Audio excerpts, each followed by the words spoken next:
ನಮಸ್ಕಾರ. ಆರೋಗ್ಯ ರಹಸ್ಯ ವಿಶೇಷ ಕಾರ್ಯಕ್ರಮಕ್ಕೆ ಸ್ವಾಗತ. ನಾನು ಸಿಂಚನಾ. ಮನುಷ್ಯ ತನ್ನ ಹತ್ರ ಅಷ್ಟು ದುಡ್ಡಿದೆ, ಇಷ್ಟು ದುಡ್ಡಿದೆ, ನಾನು ತುಂಬ ಶ್ರೀಮಂತ ಅಂತ ಅಂದ್ಕೊಂಡಿರ್ತಾನೆ. ಆದರೆ ಕೆಲವರಲ್ಲಿ ಬೇಕಾದಷ್ಟು ಹಣ ಇರುತ್ತೆ, ಒಳ್ಳೆಯ ಗುಣಗಳು ಇರೋದಿಲ್ಲ. ಹಾಗಾದರೆ ಹೃದಯ ಶ್ರೀಮಂತಿಕೆ ಅಂದ್ರೇನು? ಈ ಬಗ್ಗೆ ಇವತ್ತು ತಿಳ್ಕೊಳ್ಳೋಣ. ಈ ಕುರಿತು ತಿಳಿಸಿಕೊಡಲು ನಮ್ಮೊಂದಿಗಿದ್ದಾರೆ ಶ್ರೀಮಾನ್ ಶ್ರೀ ಪುರುಷೋತ್ತಮ್ ದೇಶಿಕ್ ಗುರೂಜಿಯವರು. ಬನ್ನಿ ಗುರುಗಳನ್ನು ಕಾರ್ಯಕ್ರಮಕ್ಕೆ ಸ್ವಾಗತಿಸೋಣ. ನಮಸ್ಕಾರ ಗುರೂಜಿ, ಕಾರ್ಯಕ್ರಮಕ್ಕೆ ಸ್ವಾಗತ. ನಮಸ್ಕಾರ ಗುರೂಜಿ, ನಾನು ಆಗಲೇ ಹೇಳಿದಾಗೆ ಬೇಕಾದಷ್ಟು ಹಣ ಇರುತ್ತೆ, ಆದರೆ ಅವರಲ್ಲಿ ಒಳ್ಳೆಯ ಗುಣಗಳು ಇರೋದಿಲ್ಲ. ಕೋಪ, ಅಸೂಯೆ, ದ್ವೇಷ ಎಲ್ಲವೂ ಇರುತ್ತೆ. ಹೀಗಾಗಿ ಈ ಹೃದಯ ಶ್ರೀಮಂತಿಕೆ ಅಂದರೆ ಯಾವುದು ಅಂತ? ಹರಿ ಓಂ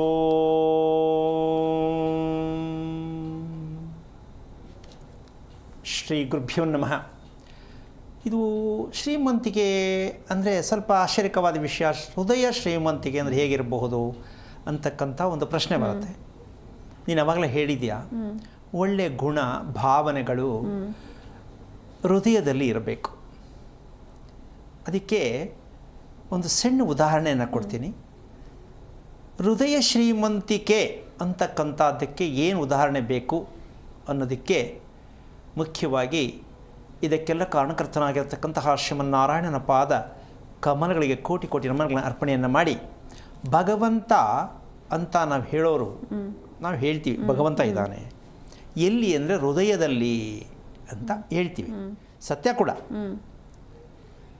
ಆಮೇಲೆ ಸ್ವಲ್ಪ ತಮಾಷೆಗೆ ಹೇಳೋದಾದರೆ, ಅದು ಯಾಕೆ ಅಲ್ಲಿ ಗೊತ್ತಿಲ್ಲದಿರೋ ಜಾಗದಲ್ಲಿ ಅದು ಯಾಕೆ ಭಗವಂತ ಅವಸ್ಕೋಬೇಕಿತ್ತು ಅಂದರೆ ತಮಾಷೆಗೆ ಹೇಳೋದಾದರೆ, ಹೃದಯ ಯಾಕೆ ಅಲ್ಲಿ ಹೋಯಿತು, ಅವಸ್ಕೊಂಡಿದೆ ಯಾಕೆ ಅಂದರೆ ಹೃದಯಕ್ಕೆ ಭಯ ಬಂತಂತೆ. ಹೃದಯಕ್ಕೆ ಭಯ ಬಂತಂತೆ ಯಾರನ್ನ ನಮ್ಮನ್ನು ಕಂಡ್ರೆ. ಇಲ್ಲಿ ಹೃದಯ ಅಂದರೆ ದೇವರು, ಹೃದಯ ಅಂದರೆ ದೇವರು, ಹೃದಯ ಅಂದರೆ ಜ್ಞಾನ. ಈಗ ಏನಾಗಿದೆ, ಇಲ್ಲಿ ದೇವರು ದೇವರುಗಳು ವ್ಯತ್ಯಾಸ ಆಗಿದೆ. ದೇವರು ಒಂದೇ ಅನ್ಕೋಬೇಕು, ಅದು ಹೃದಯ.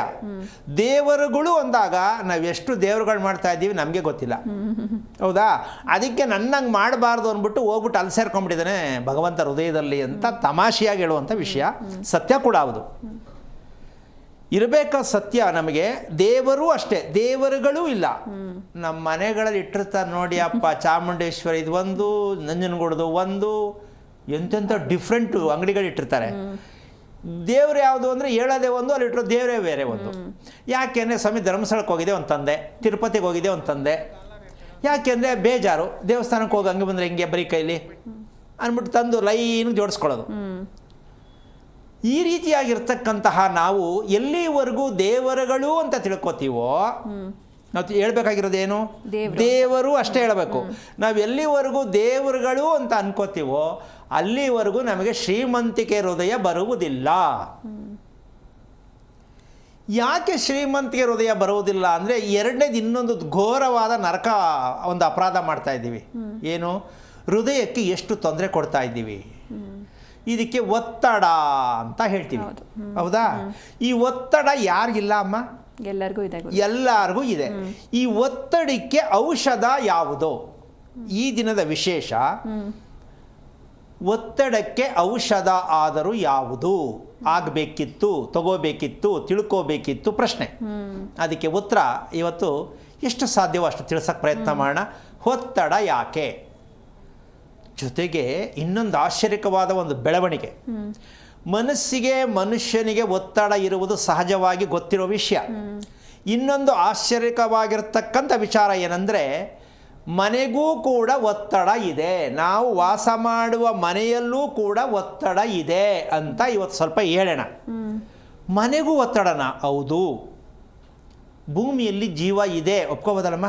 ಹೌದು ಗುರುಜಿ. ಜೀವ ಇಲ್ಲ ಅಂದರೆ ಬೆಳೆನೇ ಬೆಳೆಯಲ್ಲ ಅಲ್ವಾ? ಭೂಮಿಗೂ ಕೂಡ ಒತ್ತಡ, ನಮಗೂ ಕೂಡ ಒತ್ತಡ. ಈ ಎರಡೂ ಸೇರಿದಾಗ ಹೃದಯ ಏನಾಗಬಹುದು ಅಂತ ಯೋಚನೆ ಮಾಡೋದೇ. ಆದರೆ ನಾವು ಎಲ್ಲಿದ್ದೀವಿ ಅಂತ ಸ್ವಲ್ಪ ಯೋಚನೆ ಮಾಡಬೇಕು.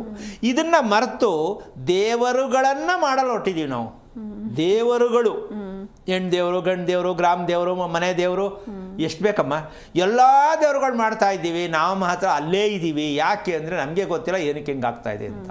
ಹಾಗಾಗಿ ಇನ್ನು ಮುಂದೆ ಯಾವುದೇ ಆಗಲಿ, ಇನ್ನು ಮುಂದೆ ಅಂದರೆ ಇಲ್ಲಿವರೆಗೂ ಆಗಿರೋ ತಪ್ಪು ಅನ್ನೋದಕ್ಕಿಂತ ಹೆಚ್ಚಾಗಿ ನಾವು ಎಷ್ಟರ ಮಟ್ಟಕ್ಕೆ ಇದನ್ನು ನಾವು ಅನುಭವಿಸೋಕ್ಕಾಗಿದೆ. ಒತ್ತಡಕ್ಕೆ ಔಷಧ ನಮ್ಮಲ್ಲೇ ಬರಬೇಕು. ನಾವೇ ರೆಡಿ ಮಾಡ್ಕೋಬೇಕು ಔಷಧ, ಇನ್ನೊಂದು ಕಡೆ ಹೋಗಬಾರ್ದು. ಆ ರೀತಿ ಒತ್ತಡಕ್ಕೆ ಔಷಧ ಯಾವುದು ಅಂತಕ್ಕಂಥ ವಿಚಾರವನ್ನು ಇವತ್ತು ಮುಂದೆ ಇಡೋಣ. ಏನದು ಅಂದರೆ, ನಾವು ಊಟ ಮಾಡುವಾಗ, ಉಸಿರಾಡುವಾಗ, ಎರಡೂ ಜಾಗದಲ್ಲೂ ದೇವರು ಅಂತ ನಾವು ಅಂದ್ಕೊಂಡಿದ್ದೀವಿ ತಾನೆ. ಊಟ ಮಾಡುವಾಗ ದೇವರಿದ್ದಾನೆ ಊಟದಲ್ಲಿ, ಅನ್ನದಲ್ಲಿ ಅಂತ ಹೇಳಿದ್ವಿ, ಹೌದಾ? ಉಸಿರಾಟದಲ್ಲೂ ಭಗವಂತ ಇದ್ದಾನೆ ಅಂತ ಒಪ್ಕೊಂಡಿದ್ದೀವಿ. ಈಗ ಊಟದಲ್ಲೂ ದೇವರು ರಜಾ ಕೊಟ್ಬಿಟ್ಟಿದ್ದೀವಿ. ಊಟ ಹೇಳ್ತಿದ್ದೀವಿ ಅಷ್ಟೇ, ಮಾಡ್ತಾ ಇಲ್ಲ. ಎರಡನೇದು, ಉಸಿರಾಡುವಾಗಲೂ ಕೂಡ ಅಷ್ಟೇ, ಪ್ರಾಣದಲ್ಲಿ ದೇವರಿದ್ದಾನೆ, ಜೀವದಲ್ಲಿ ದೇವರಿದ್ದಾನೆ ಅಂತೀವಿ. ಆದರೂ ಉಸಿರಾಟದಲ್ಲಿ ದೇವರು ಹೇಗಿದ್ದಾನೆ, ನಾವು ಹೇಗೆ ಪಡ್ಕೋಬೇಕು ಅಲ್ಲೂ ಗೊತ್ತಿಲ್ಲ. ಗೊತ್ತಾಗಿದೆಯಮ್ಮ ನಮಗೆ? ಇಲ್ಲ. ಉಸಿರಾಟದಲ್ಲಿ ಭಗವಂತನನ್ನ ಸ್ಥಾಪನೆ ಮಾಡಬೇಕು. ಯಾಕೆ ಮಾಡಬೇಕು ಅಂದರೆ, ಸ್ಥಿರತೆ, ಏಕಾಗ್ರತೆ ಮನುಷ್ಯನಿಗೆ ಬೇಕು ತಾನೆ. ಹೌದು. ಕೇಳ್ತೀವಿ ಏಕಾಗ್ರತೆ ಬೇಕು ಅಂತ, ಏನೋ ಮರ್ತೋಗ್ತದೆ, ಏನೋ ಮಾಡ್ಬಿಟ್ಟು ಏನೋ ಮಾಡ್ತೀನಿ, ಹಿಂಗೆಲ್ಲ ಅನುಭವಿಸೋರು ಬೇಕಾದಷ್ಟು ಜನ ಇದ್ದಾರೆ. ಇದಕ್ಕೆ ಕಾರಣ ಏಕಾಗ್ರತೆ ಇರಬೇಕು ಪ್ರತಿಯೊಬ್ಬರಿಗೂ. ಇದಕ್ಕೆ ಒಂದು ಆಡೋ ಭಾಷೆಯಲ್ಲಿ ನಾವು ಹೇಳಬೇಕಾದ್ರೆ, ಪುರುಷತ್ವದ ಗುಣ ಯಾವುದು ಅಂತ ಕೇಳಿದ್ರೆ ಎಷ್ಟು ಜನ ತಪ್ಪಾಗಿ ತಿಳ್ಕೊಂಬಿಟ್ಟಾರ. ಆಮೇಲೆ ಪುರುಷತ್ವ ಅಂದರೆ ಏನೋ ಅನ್ಕೊಂಬ, ಯಾಕೆಂದರೆ ಕೆಲವು ವಿಜ್ಞಾನಿಗಳು ಕೂತವ್ರು ಇಲ್ಲಿ. ಏನು ಅಂದರೆ ಏನೋ ಹೇಳಿದ್ರು ಅವನೇನೋ ತಪ್ಪಾಗಿ ತಿಳ್ಕೊಂಡು ಇದೇನು ಹಿಂಗೆ ಹೇಳ್ಬಿಟ್ರು, ಇದ್ಯಾಕೆ ಈ ಭಾಷೆ ಬಳಸಿದ್ರು ಅಂತಾರೆ. ಬಂದು ನೇರವಾಗಿ ಕೂತ್ಕೊಂಡು ಮಾತಾಡಿದ್ರೆ ಹೇಳ್ಬೋದು. ಎಲ್ಲೋ ನಿಂತ್ಕೊಂಡು ಸುಮ್ಮನೆ ಚೌಕ್ ಕೊಟ್ಬಿಟ್ರೆ ಅವನು ಎದುರಿಸ್ತಾ ಇದ್ದಾರಾ ಅಂತ ನನಗೆ ಅರ್ಥ ಆಗ್ತಾ ಇಲ್ಲ. ಮಾತುಗಳನ್ನು ಅರ್ಥ ಮಾಡ್ಕೊಳ್ಳೋದು ಮೊದಲು ಕಲಿಬೇಕು. ವಿಚಾರಗಳನ್ನು ಅರ್ಥ ಮಾಡ್ಕೊಳ್ಳದೆ ಮಾತಾಡಕ್ಕೆ ಹೋಗ್ಬಾರ್ದು. ಈ ಆ ಥರದವ್ರಿಗೆ ಏನು ಮಾಡೋಕ್ಕಾಗಲ್ಲ. ಅಲ್ಲ, ಅವ್ರು ಹೇಳಿದ್ರು ಅಂತ ನಮಗೇನು ಬೇಜಾರಿಲ್ಲ, ಹೇಳ್ಕೊಳ್ಳಿ. ಅವ್ರಿಗೇನಪ್ಪ ಅಂದರೆ ಅರ್ಥ ಆಗಲೇ ಇಲ್ಲ ಅಂದರೆ ನಾವು ಅರ್ಥ ಮಾಡ್ಸೋಕ್ಕಾಗಲ್ಲ. ಅದಕ್ಕೆ ಕೆಲವು ವಿಜ್ಞಾನಿಗಳು ಸೇರ್ಕೊಂಬಿಟ್ಟಾರೆ, ಜ್ಞಾನಿಗಳು ಇವರು. ಏನು ಅದ್ಯಾಕೆ ಹಂಗೆ ಹೇಳಿದ್ರು. ಸೊ ಈ ಥರ ನಮ್ಮ ದೇಶನೇ ಈಗ ನೋಡಿ, ಕಾಂತಾರ ಸಿನಿಮಾ ತೆಗೆದ್ರು, ಅದಕ್ಕೆ 28 ಕಮಿಟ್ಮೆಂಟು. ಚಪ್ಪಲಿ ಹಾಕೊಂಡು ಸಿನಿಮಾಕ್ಕೆ ಹೋಗ್ಬಾರ್ದಂತೆ ಗಬ್ಬೆಳಿಸ್ಬಿಟ್ರು.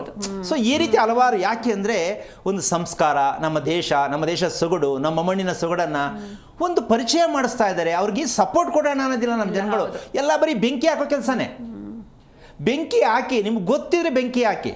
ಪ್ರಶ್ನೆ ಕೇಳಬೇಕಾದ್ರೆ ಪ್ರಶ್ನೆ ಅವ್ರಿಗೆ ಅರ್ಥ ಆಗಿರಬೇಕು, ಇನ್ನೊಬ್ರು ಪ್ರಶ್ನೆ ಕೇಳೋಕ್ಕೆ ಅಲ್ವೇನಮ್ಮ. ಸಾಂಬಾರು ಮಾಡ್ರೋ ಸರಿ ಇಲ್ಲ, ಹಂಗಿದ್ಮೇಲೆ ನೀನು ಸಾಂಬಾರು ಮಾಡಿ ತೋರಿಸು ಅಂತ ನಾವು ಹೇಳ್ತೀವಿ. ಮಾಡಿ ತೋರಿಸ್ಬೇಕಲ್ಲ. ಅದು ಗೊತ್ತಿಲ್ಲ, ಯೋಗ್ಯತೆ ಇಲ್ಲ ಆದಮೇಲೆ ಮಾತಾಡೋದ್ರ ಬಗ್ಗೆ ಒಬ್ಬರು ಮಾತಾಡೋ ಮಾತನ್ನ ಅರ್ಥ ಮಾಡ್ಕೊಳ್ಳೋದೇ ಇರೋದ್ರೆ ಮಾತಾಡೋಕ್ಕೆ ಹೋಗಬಾರ್ದು. ತಮ್ಮ ತೂಕ ತಾವೇ ಕಳ್ಕೊಳ್ಳೋದಕ್ಕೆ ಒಂದು ಪ್ರಯತ್ನ ಆಗತ್ತೆ, ಮತ್ತು ಬೇಜಾರು ಕೂಡ ಆಗತ್ತೆ. ಜೀವನ ಎಲ್ಲ ಹಾಗೆ ಅನುಭವಿಸ್ಬೇಕಾಗತ್ತೆ. ಮನಸ್ಸಲ್ಲಿ ಸದಾ ವಿಷ ಉತ್ಪತ್ತಿ ಆಗ್ತಾ ಇರತ್ತೆ ಇಂತಹ ಕ್ಯಾರೆಕ್ಟರ್ ಅವ್ರಿಗೆ. ಕೆಡ್ಕಕ್ಕೆ ಹೋಗೋದು, ಎಲ್ಲೋ ಏನೈತೆ ಕೆದ್ಕೋದು, ಅದನ್ನ ಕೆದ್ಕೋದೇ ಅವ್ರ ಕೆಲಸ. ಸೊ ಜೀವನ ಪರ್ಯಂತ ಇವರಿಗೆ ವಿಷನೇ ಇರುತ್ತೆ ಹೊರತು ಅಮೃತ ಇರಲ್ಲ. ಅದನ್ನ ಅಭ್ಯಾಸ ಇಟ್ಕೊಂಡ್ರೆ ಅದು ಅವ್ರಿಗೆ ಗೊತ್ತು, ನಮಗೆ ಗೊತ್ತಿಲ್ಲ. ಆದರೆ ಯಾಕೆ ಮಾತು ಹೇಳ್ತೀನಿ ಅಂದರೆ, ಜನ ಮಾತಾಡಬಾರ್ದು, ಕೇಳಬಾರ್ದು, ವಾದ ಮಾಡಬಾರ್ದು ಹೇಳ್ತಾ ಇಲ್ಲ ನಾನು. ಆದರೆ ನಿಮಗೆ ಎಷ್ಟು ಅರ್ಥ ಆಗಿದೆ ಮೊದಲು ತಿಳ್ಕೊಳ್ಳಿ. ಅರ್ಥ ಮಾಡ್ಕೊಂಡು ಇನ್ನೊಬ್ರಿಗೆ ಮಾತಾಡೋಕ್ಕೆ ಪ್ರಯತ್ನ ಪಟ್ಟರೆ ಒಳ್ಳೆಯದು. ಅದು ಬಿಟ್ಟು ಸುಮ್ಮನೆ ಎಲ್ಲೋ ಕೂತ್ಕೊಂಡು ಗಲ್ಲಿಲಿ ಮಾತಾಡಿದ್ರೆ, ಫೋನಲ್ಲಿ ಮಾತಾಡಿದ್ರೆ, ಅದೆಲ್ಲ ನೆರಳಲ್ಲಿ ನಿಂತ್ಕೊಂಡು ಕತ್ತಲ್ಲಿ ಮಾತಾಡಿದ್ರೆ ಅದಕ್ಕೆಲ್ಲ ಕೇರ್ ಮಾಡಲ್ಲ ನಾವು. ಯಾಕೆ ಅಂತಂದರೆ, ಯಾವುದನ್ನು ಹೆದರ್ಸೋಕ್ಕೂ ಗೊತ್ತಿದೆ, ಅಂಥವ್ರು ಬುದ್ಧಿ ಕಲಿಸೋದು ಗೊತ್ತಿದೆ. ಎಲ್ಲವೂ ನಮ್ಮಲ್ಲಿ ಸಾಮರ್ಥ್ಯವನ್ನು ಇಟ್ಟುಕೊಂಡೇ ಕುತ್ಕೊಂಡು ಕಾರ್ಯಕ್ರಮಗಳು ಮಾತಾಡೋದು. ಅದೆಲ್ಲೆಲ್ಲ ಮಾತಾಡ್ಬಿಟ್ರೆ ಅದಕ್ಕೆ ಯಾವುದೇ ಕಾರಣಕ್ಕೂ ಬೆಲೆನೂ ಇರಲ್ಲ. ಆ ಥರ ಅಭ್ಯಾಸ ಯಾರಿಗೂ ಇರಬಾರ್ದು ಅಂತ ಹೇಳ್ತಾ ಹೋಗ್ತೀನಿ. ಈ ಥರದ ವಿಚಾರಗಳಲ್ಲಿ ಹಲವಾರು ರೀತಿ ಹೇಳ್ತಾರೆ, ಅದಕ್ಕೆಲ್ಲ ಸಮಸ್ಯೆ ಇಲ್ಲ. ಆದರೂ ಒಂದು ಮಾತು ಹೇಳಬೇಕು, ಅದು ಹೇಳಿದ್ದೀನಿ. ಈಗ ವಿಷಯಕ್ಕೆ ಬಂದರೆ, ಮನಸ್ಸಿಗೆ ಒತ್ತಡ ಯಾಕೆ ಬರುತ್ತೆ ಅನ್ನೋದಕ್ಕೆ ನಾವೊಂದು ದೊಡ್ಡ ತಪ್ಪೇನು ಮಾಡ್ತಾ ಇದ್ದೀವಿ ಅಂದರೆ, ಈ ನಾಳೆ ಅನ್ನೋದೊಂದಿದೆ, ಹೌದೇನಮ್ಮ? ಈ ನಾಳೆ ಅನ್ನುವುದೇ ಒಂದು ದೊಡ್ಡ ವಿಷವಾಗಿರೋದು ನಮ್ಮ ಜೀವನಕ್ಕೆ, ನಮ್ಮ ದೇಹಕ್ಕೆ, ನಮ್ಮ ಹೃದಯಕ್ಕೆ. ನಾಳೆ ಎನ್ನುವ ಪದ ಅರ್ಥ ಆಗ್ತಾ ಇದೆಯಾ? ಯಾಕೆ ಅಂದರೆ, ನಾವು ನಾಳೆ ಅಂದರೆ ಭವಿಷ್ಯ ಅಂತ, ಹೌದಲ್ಲ? ಇದರಲ್ಲೇ ನಾವು ಸತ್ತು ಸುಣ್ಣ ಆಗ್ತಾ ಇರೋದು. ನನ್ನ ಮುಂದಿನ ಭವಿಷ್ಯ ನಾಳೆ ಏನು ಅಮ್ಮ? ನಾಳೆ ನಮ್ದಾ? ನಾಳೆ ನಮ್ದು ಅಲ್ವಲ್ಲ. ನಮಗೆ ಸಿಗುತ್ತಾ ಗೊತ್ತಿಲ್ಲ, ನಾವು ಇರ್ತೀವ ಗೊತ್ತಿಲ್ಲ. ಅಲ್ಲ, ಇರ್ತೀವಿ. ಆದರೆ ನಾವು ಯಾವ ಮಟ್ಟಕ್ಕೆ ಇರಬೇಕು? ನಾಳೆ ಅನ್ನೋದು ನಮಗೆ ಬೇಡ. ಯಾಕೆ ಅಂದರೆ, ನಾಳೆ ಅಂತಕ್ಕಂಥದ್ದು ಶ್ರೀಮಂತದ ಹೃದಯ ಅಲ್ಲ. ಈ ದಿನ ಇದು ಶ್ರೀಮಂತಿಕೆಯ ಹೃದಯ. ಯಾಕೆ ಅಂದರೆ, ಇವತ್ತನ್ನ ಪ್ರೀತಿಸು. ಇವತ್ತನ್ನು ನೀನು ಎಷ್ಟು ಬೇಕಾದ್ರೂ ಅದನ್ನು ಬಳಸೋಕ್ಕೆ ಪ್ರಯತ್ನ ಮಾಡು. ಖುಷಿಯಾಗಿ, ನೆಮ್ಮದಿಯಾಗಿ, ಸಂತೋಷವಾಗಿರ್ಬೋದು. ಇವತ್ತನ್ನು ಬಿಟ್ಟು ನಾಳೆ ಏನು, ನಾಳೆ ಏನಾಗುತ್ತೆ, ಬೆಳಿಗ್ಗೆ ಏನಾಗುತ್ತೆ ಅಂತ ಯಾರು ಅನ್ಕೋತಾರೋ ಅಮ್ಮ ಇವತ್ತು ಪೂರ್ಣವಾಗಿ ಅವರು ಈ ದಿನವನ್ನು ಪೂರ್ಣ ಕಳ್ಕೊಂಡ್ಬಿಡ್ತಾರೆ. ಈ ದಿನವನ್ನು ಕಳ್ಕೊತಾರೆ. ನಾಳೆ ಬೆಳಗ್ಗೆ ಯೋಚನೆ ಮಾಡೋರ ಮೈಂಡಲ್ಲಿ ಏನು ಬರುತ್ತೆ ಅಂದರೆ ಹಳಸಿದ ಆಹಾರವಾಗತ್ತೆ. ಯಾವುದು? ಊಟ ಮಾಡುವಾಗಲೂ ನಾಳೆ ಏನು, ನಾಳೆಗೆ ಏನು ಸಾಂಬಾರು ಮಾಡೋದು, ಇವತ್ತೇನೋ ಮಾಡಿಬಿಟ್ಟೆ ನಾಳೆಗೆ ಏನು ಮಾಡೋದು ಅಂತ ಯಾರು ಯೋಚನೆ ಮಾಡ್ಕೋತಾರೋ ಅವ್ರಿಗೆ ಬರುವಷ್ಟು low B P high B P ಇನ್ಯಾರಿಗೂ ಬರಲ್ಲ. ನಾಳೆ ಬೆಳಗ್ಗೆ ತಿಂಡಿ ಮಾಡೋದಕ್ಕೆ ಯಾಕೆ ಯೋಚನೆ ಹಿಂಗೆ ಮಾಡ್ತೀರಾ? ಹಾಗಂತ ನಾವು ಮನೆ ರೆಡಿ ಮಾಡ್ಕೋಬಾರ್ದಾ? ರೆಡಿ ಮಾಡ್ಕೊಳ್ಳೋದಲ್ಲ, ಏನಿದೆಯೋ ಅದನ್ನು ರೆಡಿ ಮಾಡಬೇಕು. ಏನಮ್ಮ, ಸಾಸಿವೆ ಇಲ್ಲ, ಅದಿಲ್ಲದೆ ಇರೋದು ಯಾವ್ದಾದ್ರು ತಿಂಡಿ ಮಾಡಿ. ಮೆಣಸಿನ್ಕಾಯಿ ಇಲ್ಲ, ಅದಿಲ್ಲದೆ ಇರೋದು ಯಾವ್ದಾದ್ರು ತಿಂಡಿ ಮಾಡಿ. ಇದು ಒಂದು ಬದುಕು. ಇರುವುದನ್ನು, ನಮ್ಮ ಕಣ್ಣು ಮುಂದೆ ಇರುವುದನ್ನು ಬಳಸೋದಕ್ಕೆ ಪ್ರಯತ್ನ ಮಾಡ್ತಕ್ಕಂಥದಕ್ಕೆ ಸಂಸಾರದ ಚಮತ್ಕಾರ ಅಂತಾರೆ. ಮನುಷ್ಯನು ಅಷ್ಟೇ, ಬದುಕಬೇಕಾದ್ರೆ ನನ್ನ ಹತ್ರ ಸ್ಕೂಟ್ರ್ ಇಲ್ಲ, ನನ್ನ ಹತ್ರ ವೆಹಿಕಲ್ ಇಲ್ಲ ಅಂತ ಯೋಚನೆ ಮಾಡಬಾರ್ದು. ಏನಿದೆಯೋ ಅದನ್ನೇ ಬಳಸಬೇಕು, ಕೊರಗಬಾರ್ದು. ನಡ್ಕೊಂಡೋದ್ರೆ ಆರೋಗ್ಯ ಚೆನ್ನಾಗಿರುತ್ತೆ, ಖುಷಿ ಪಡೋಣ ಅಲ್ವಾ? ನಡ್ಕೊಂಡೋದ್ರೆ ಎಷ್ಟು ಚೆನ್ನಾಗಿ ನನಗೆ ದೇಹಕ್ಕೆಲ್ಲ ಏನೇನು ಬೇಕೆಲ್ಲ ಸಿಗುತ್ತೆ, ಖುಷಿ ಪಡೋಣ. ಇಲ್ಲ ನನಗೆ ಆಗೋದಿಲ್ಲ, ಇವತ್ತು ಯಾವ ಮಟ್ಟಕ್ಕಾಗಿದೆ, ಹಾಲು ತಗೊಂಬ ಅಂತ ಸ್ಕೂಟ್ರ್ ತಗೋತಾರೆ. ಪಕ್ಕದಲ್ಲಿ ಒಂದು 25 ಜೊತೆ ಹೋದರೆ ಹಾಲು ಸಿಗುತ್ತೆ, ಅಲ್ಲಿಗೂ ಸ್ಕೂಟ್ರು. ಈ ಅಭ್ಯಾಸದಿಂದ ನಾವು ಒತ್ತಡವನ್ನು ಮಾಡ್ಕೊಳ್ಳೋದಕ್ಕೆ, ಒತ್ತಡಕ್ಕೆ ಔಷಧಿಯನ್ನು ತಗೋತಾ ಇದ್ದೀವಿ, ಒತ್ತಡ ಬರೋಕ್ಕೆ. ಇಲ್ಲಿ ನಾವು ಒತ್ತಡ ನಿವಾರಣೆಗೆ ಔಷಧಿ ಇಲ್ಲ. ಯಾಕಿಲ್ಲ ಅಂತಕ್ಕಂಥದ್ದು ಈ ಅಭ್ಯಾಸ ಏನಕ್ಕೆ ಬರುತ್ತೆ? ಮಕ್ಕಳಿಗೂ ಕೂಡ ತಂದೆ ತಾಯಿಗಳು, ಪೋಷಕರಲ್ಲಿ ಒಂದು ವಿನಂತಿ ನಾನು ಕೇಳ್ತೀನಿ, ಮಕ್ಕಳಿಗೆ ಮುಂದಿನ ಭವಿಷ್ಯವನ್ನು ದಯವಿಟ್ಟು ಹೇಳಕ್ಕೆ ಹೋಗಬೇಡಿ. ನಿಮ್ಮ ಮಕ್ಕಳು ನೆಮ್ಮದಿಯಾಗಿ ಆರೋಗ್ಯವಾಗಿರಬೇಕು, ನಿದ್ದೆ ಮಾಡಬೇಕು, ಕರೆಕ್ಟ್ ಟೈಮ್ಗೆ ಯೂರಿನ್ ಮೋಷನ್ಗೆ ಹೋಗಬೇಕು ಅನ್ನೋದೇ ಆದರೆ ತಂದೆ ತಾಯಿಗಳಾದ ನೀವು ನಿಮ್ಮ ಮಕ್ಕಳಿಗೆ ತಿರ್ಚಬೇಡಿ. ನವಂಬರ್ ಫೆಬ್ರವರಿಲಿ ಬರೋ ಎಕ್ಸಾಮ್ಗೆ ಈಗಲೇ ಒತ್ತಡ ಕೊಡಬೇಡಿ. ಎಕ್ಸಾಮ್ ಬತ್ತಾದೆ ಅಂತ ಅಮ್ಮ ಮಗು ಇದ್ದು ಬದ್ದೆಲ್ಲ ಮರ್ತು ಬಿಡುತ್ತೆ. ಹೌದು ಅಲ್ವಾ? ಇವತ್ತು ಓದೋದನ್ನು ಮೈಂಡಲ್ಲೇ ಇಟ್ಕೊಳ್ಳಲ್ಲ ಅದು. ಆಮೇಲೆ ಈ ತಂದೆ ತಾಯಿಗಳಿಗೆ ದೊಡ್ಡ ತಪ್ಪು ಮಾಡ್ತಾ ಇರೋದೇನು ಅಂದರೆ, ಪರೀಕ್ಷೆ ಹತ್ರ ಬಂತು, ಕೂತ್ಕೋ, ಎಲ್ಲೂ ಹೋಗಬೇಡ, ಟಿ ವಿ ನೋಡಬೇಡ, ಕೂತ್ಕೋ. ಸೊ ಅದು ಎಷ್ಟು ಮಟ್ಟಿಗೆ ಸರಿ ಅಂತ ನನಗೆ ಅರ್ಥ ಆಗ್ತಾ ಇಲ್ಲ. ಅದಕ್ಕೋಸ್ಕರವಾಗಿ ಮಕ್ಕಳಿಗೆ ನೀವು ಒತ್ತಡ ಬರೆಸ್ಕೊಂಡೇ ಮಕ್ಕಳು ಪಡ್ಕೊಂಡಿದ್ದೀರಾ. ನಿಮ್ಮ ಮಕ್ಕಳನ್ನ ನೀವು ಪಡ್ಕೊಂಡಿರೋದೇ ನಿಮ್ಮ ಒತ್ತಡದಲ್ಲಿ. ಗಂಡ ಹೆಂಡತಿ ಇಬ್ಬರು ಒತ್ತಡವೇ ಮಗು ಬಂದಿದೆ, ಮತ್ತೆ ಮಗು ಇನ್ನೂ ಜಾಸ್ತಿ ಒತ್ತಡ ಆಗ್ತೀರಾ. ಆ ಮಗುವಿಗೆ ನಿಮಗೆ ನಿಮ್ಮ ಮಕ್ಕಳ ಹೃದಯ ನಿಮ್ಮ ಮಕ್ಕಳಿಗೆ ಸಿಗಲಿಕ್ಕಿಲ್ಲ, ನಿಮ್ಮ ಹೃದಯ ನಿಮಗೆ ಸಿಗಲಿಕ್ಕಿಲ್ಲ. ನಿಮ್ಮ ಹೃದಯ ನಿಮ್ಮದೇ ಆಗಿರೋ ಪಕ್ಷದಲ್ಲಿ ಈ ದಿನ, ಈ ಕ್ಷಣ ಅನುಭವಿಸುವುದನ್ನು, ಖುಷಿ ಪಡುವುದನ್ನು, ಸಂತೋಷ ಪಡುವುದನ್ನು, ಸಿಕ್ಕಿದ ಆಹಾರವನ್ನು ಬಳಸುವುದನ್ನು ಪ್ರಯತ್ನಿಸಿದಾಗ ಒತ್ತಡ ಕಮ್ಮಿ ಆಗತ್ತೆ ಅನ್ನೋದಕ್ಕೆ ಒಂದು ಸಣ್ಣ ಒಂದು ಮಾಹಿತಿಯನ್ನು ಕೊಡ್ತೀನಿ. ಏನು? ಊಟ ಮಾಡಬೇಕಾದ್ರೆ ನಾವು ಬೆಳೆಯುವಂಥ ಭೂಮಿಗೆ, ಬೆಳೆಯುವಂಥ ಬೆಳೆಗೆ, ಬೆಳೆದಂಥ ರೈತನಿಗೆ, ಮಾಡತಕ್ಕಂಥ ಅಡುಗೆ ಮಾಡಿರ್ತಕ್ಕಂತಹ ಗೃಹಿಣಿಗೆ, ಇವ್ರಿಗೆಲ್ಲ ಕೃತಜ್ಞತೆ ಬೇಕಲ್ಲಮ್ಮ? ಹೌದು, ಕೊಡಬೇಕಲ್ವಾ? ಖಂಡಿತ. ಈ ಕೃತಜ್ಞತೆಗೋಸ್ಕರವಾಗಿ ಆ ಊಟದ ಮುಂದೆ ಕೂತಾಗ ತಂದೆ ತಾಯಿಗಳು ಹೇಳ್ತಾ ಇರ್ತಕ್ಕಂಥದ್ದು, ಮೊದಲು ಮಕ್ಕಳಿಗೆ ಹೇಳ್ಕೊಡೋದಲ್ಲ, ನೀವು ರೆಡಿ ಆಗಬೇಕು. ಒಂದು ಪ್ರಾರ್ಥನೆಯನ್ನು ಮಾಡಿ, ಶಿವನಿಗೋ ಲಕ್ಷ್ಮಿಗೋ ನಿಮ್ಗೆ ಇಷ್ಟವಾದ ದೇವರು ಒಂದು ಪ್ರಾರ್ಥನೆ, ಈ ಪ್ರಸಾದ ಅಂತ ಬಾಯಲ್ಲಿ ಹೇಳಬೇಕು. ದೇವಸ್ಥಾನದಲ್ಲಿ ಕೊಟ್ಟಾಗ ಪ್ರಸಾದ ಅಂತಿರಲ್ಲ, ಅದನ್ನೇ ಮನೆಯಲ್ಲಿ ಮಾಡಿದ್ದನ್ನು ಪ್ರಸಾದ ಅಂತ ಅಂದ್ಕೊಳ್ಳಿ. ಕಲಿಸಿ ಮಕ್ಕಳಿಗೆ. ನೀವು ಪ್ರಸಾದ ಅಂತ ಹೇಳೋದು ಕಲ್ತ್ಕೊಳ್ಳಿ. ಎಷ್ಟೋ ಜನ್ಮದ ಕರ್ಮಗಳ ನಿವಾರಣೆ ಆಗತ್ತೆ. ಆ ಬಹುವಚನವನ್ನು ಬಳಸಿದಷ್ಟು ಮಾತಿನಲ್ಲಿ ನಾವು ಎಷ್ಟು ಕ್ರಮಬದ್ಧವಾಗಿ ಮಾತನಾಡೋದು ಕಲಿತೀವಿ, ಬಹುವಚನವನ್ನು ಕಲಿಸ್ತೀವಿ, ನಾವು ಮಾತು ಉಪಯೋಗಿಸ್ತೀವಿ, ಈ ಪದಜೋಡಣೆ ಎಷ್ಟು ಚೆನ್ನಾಗಿರುತ್ತೆ. ಇವೆಲ್ಲವೂ ಕೂಡ ನಮ್ಮ ಮಾತಿನಲ್ಲಿ, ನಮ್ಮ ಮನಸ್ಸಿನಲ್ಲಿ ದೇವತೆ ವಾಸ ಮಾಡ್ತಾರೆ ಅಂತ ತಿಳ್ಕೋಬೇಕು. ನಮ್ಮ ಮಾತಿನಲ್ಲಿ, ನಮ್ಮ ಮನಸ್ಸಿನಲ್ಲಿ ದೇವತೆಗಳು ವಾಸ ಮಾಡ್ತಕ್ಕಂತಹ ಒಂದು ಸ್ಥಾನವಾಗಿರುತ್ತೆ. ಮನಸ್ಸೋ ಇಚ್ಛೆ ಏನೇನೋ ಮಾತಾಡ್ತಕ್ಕಂಥದ್ದಲ್ಲ. ಸಂದರ್ಭಕ್ಕನುಸಾರವಾಗಿ, ಅನುಕೂಲಕ್ಕನುಸಾರವಾಗಿ ಅರ್ಥಗರ್ಭಿತವಾದ ಮಾತುಗಳನ್ನಾಡೋದನ್ನು ದೊಡ್ಡವ್ರು ಕಲಿಬೇಕು, ಮಕ್ಕಳಿಗೂ ಅದನ್ನು ಕಲಿಸ್ಬೇಕು. ಇದೆಲ್ಲ ಶಿಕ್ಷಣ ವ್ಯವಸ್ಥೆಯಲ್ಲಿ ಇಲ್ಲ. ಪ್ರತಿಯೊಬ್ಬರು ಮನೆಯಲ್ಲಿ ಇದನ್ನೆಲ್ಲ ಮಾಡ್ಕೊಳ್ತಕ್ಕಂಥ ಒಂದು ವಿಚಾರ. ಅದಕ್ಕೆ ಊಟಕ್ಕೆ ಕೂತಾಗ ಒಂದು ದೇವರ ಸ್ಮರಣೆ ಮಾಡಿ ಆ ತಟ್ಟೆಯನ್ನು ಮುಟ್ಟಬೇಕು. ಮತ್ತು ಅಡುಗೆ ಮಾಡ್ತಕ್ಕಂಥ ಗೃಹಿಣಿಯರು ಒಲೆ ಹಚ್ಚೋದಕ್ಕೆ ಮುಂಚೆ ಆ ಒಲೆಯನ್ನು ಮುಟ್ಟಿ ಒಂದು ಪ್ರಾರ್ಥನೆಯನ್ನು ಮಾಡಿ, ನಾನು ಮಾಡುವ ಪ್ರಸಾದ ಎಲ್ಲರಿಗೂ ಆರೋಗ್ಯ ಬರಲಿ ಅಂಥೇಳಿ ಗೃಹಿಣಿಯರು ಆ ಒಲೆಯನ್ನು ಮುಟ್ಟಿ ನಮಸ್ಕಾರ ಮಾಡಿ ಅರಿಶಿನ ಕುಂಕುಮ ಹಚ್ಚಿದ್ರೆ ಪುಣ್ಯವಂತರ ಮನೆ ಆಗ್ಬಿಡುತ್ತದು. ಹೌದು. ಪ್ರತಿದಿನ ಬೆಳಗ್ಗೆ ಎದ್ದ ತಕ್ಷಣ ದೇವಸ್ಥಾನಕ್ಕೆ ಹೋಗಿ ರೌಂಡ್ ಹೊಡಿಯೋದಲ್ಲ ರೀ. ನಿಮ್ಮ ಮನೆಯಲ್ಲಿ ಎಲ್ಲರಿಗೂ ಆರೋಗ್ಯ ಬೇಕು ಅಂತಕ್ಕಂಥ ಅಡುಗೆ ಮಾಡ್ತಕ್ಕಂಥ ಒಲೆಗೆ ಒಂದು ಅರಿಶಿನ ಕುಂಕುಮ ಹಚ್ಚಿ ಒಂದು ಪ್ರಾರ್ಥನೆಯನ್ನು ಮಾಡಿ ಒಲೆ ಹಚ್ಚಿದ್ರೆ ನಿಮ್ಮ ಮನಸ್ಸು ನೆಮ್ಮದಿ, ಮಾಡಿದಂಥ ಅಡುಗೆ ಖುಷಿ, ಅಡುಗೆ ರುಚಿ, ಬೇಗ ಅಡುಗೆ ಆಗುತ್ತೆ, ಬೇಗ ಕೆಲಸ ಆಗುತ್ತೆ, ಎಷ್ಟು ಖುಷಿಯಾಗಿರುತ್ತೆ, ಎಷ್ಟಮ್ಮ ಇರುತ್ತೆ ಸತ್ಯ ತಿಳ್ಕೊಂಡ್ರೆ. ಹೌದಲ್ಲ?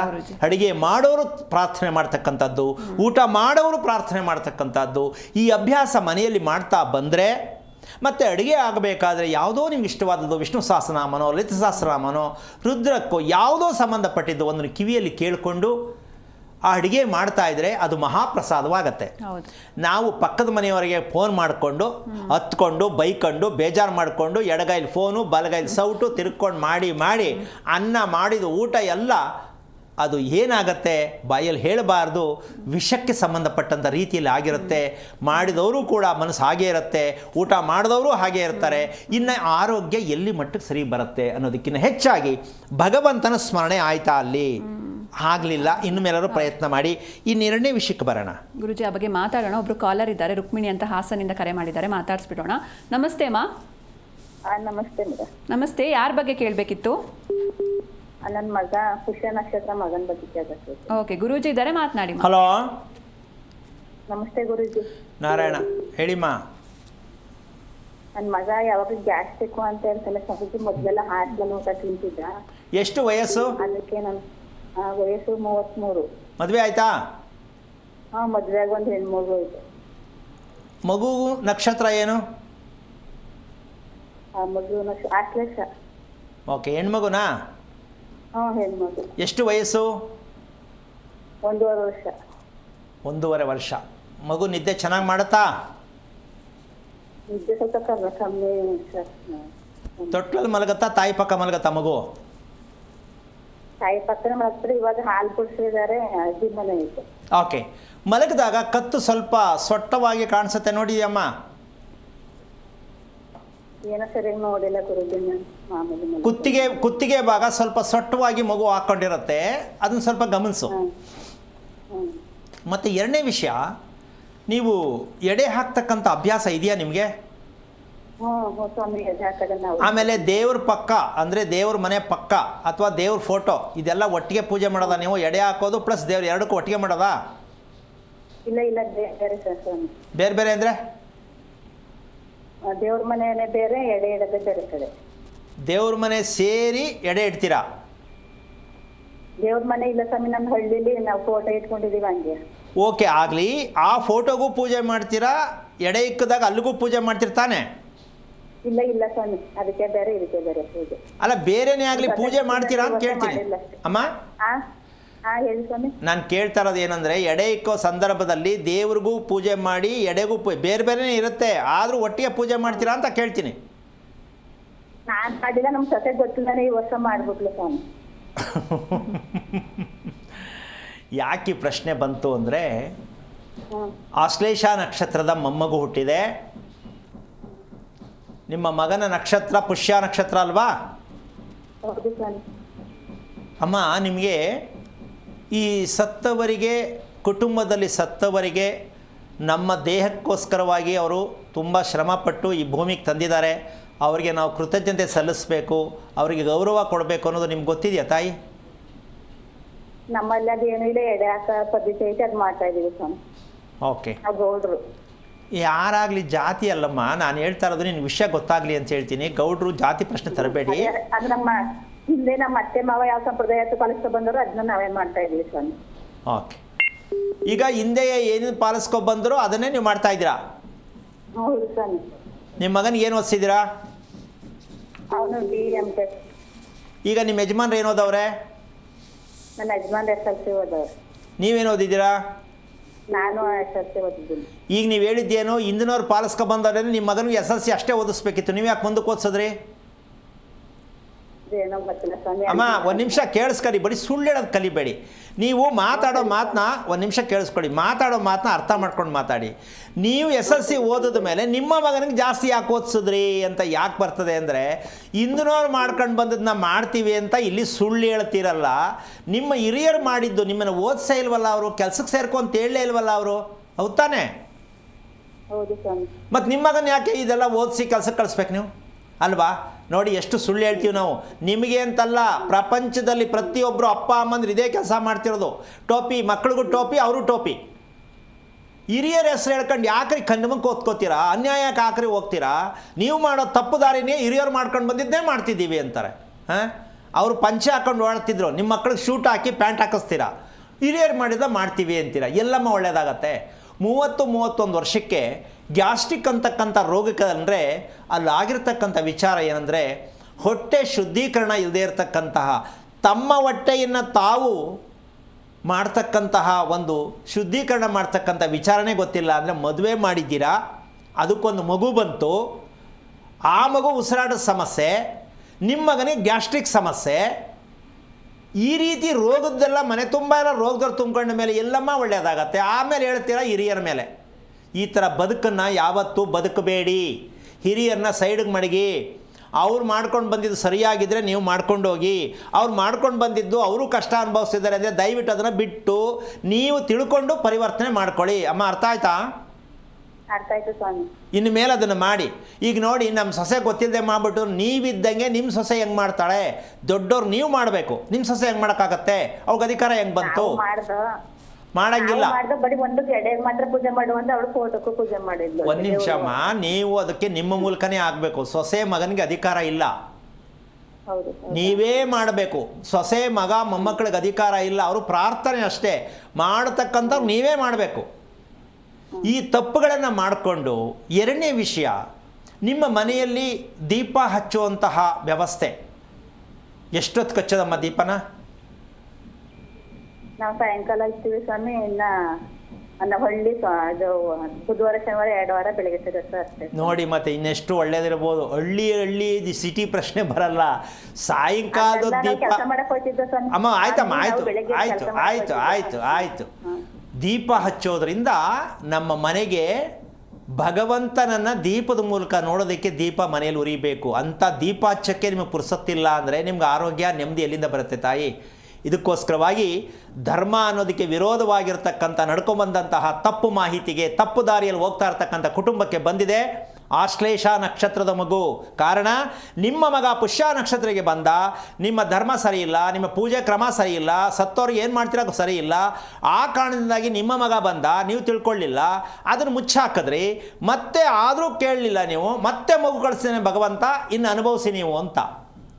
ಇದೆಲ್ಲವೂ ಕೂಡ ತಿಳ್ಕೊಳ್ಳೋ ಪ್ರಯತ್ನ ಮಾಡಿ. ಬರೀ ದುಡಿಯೋದೇ ಮುಖ್ಯ ಅಲ್ಲಮ್ಮ, ನಮ್ಮ ಒಳ್ಳೇದಾಗಬೇಕು, ಆರೋಗ್ಯ ಬೇಕಂದ್ರೂ ಮನೆಯಲ್ಲಿ ಆಚರಣೆಗಳನ್ನ ಸರಿಯಾಗಿ ತನ್ನಿ, ಒಳ್ಳೇದಾಗತ್ತೆ.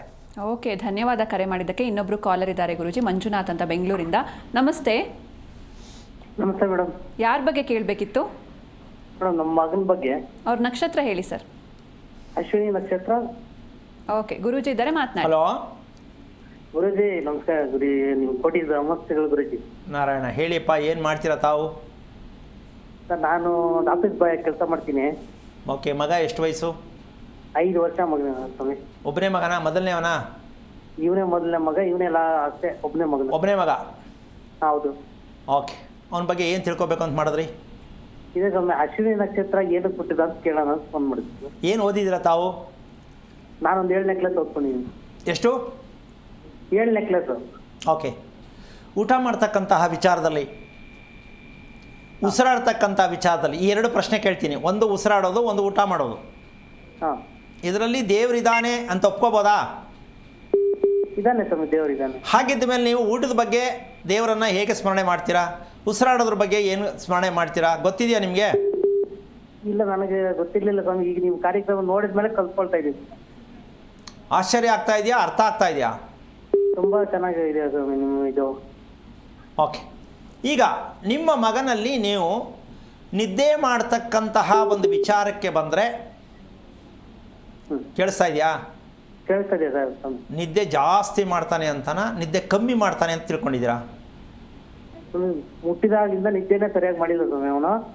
ಮತ್ತೆ ನೀವು ಹೆಂಗ್ ಬೆಳೆಸ್ತಾ ಇದ್ದೀರಾ? 5 ವರ್ಷ ಆಯ್ತಲ್ಲ. ಅಲ್ಲ, ಮಗು ಒಂದು ವರ್ಷಕ್ಕೆ ಆಮೇಲೆ ಹಾ ಈಗ ನೈಟ್ ಒಂದು 10 ಗಂಟೆಗೆ ಮಲಗಿದ್ರೆ ಬೆಳಿಗ್ಗೆ ಎದ್ದೇಳ್ತಾರೆ, ಅದೇ ತೊಂದರೆ ಇಲ್ಲ.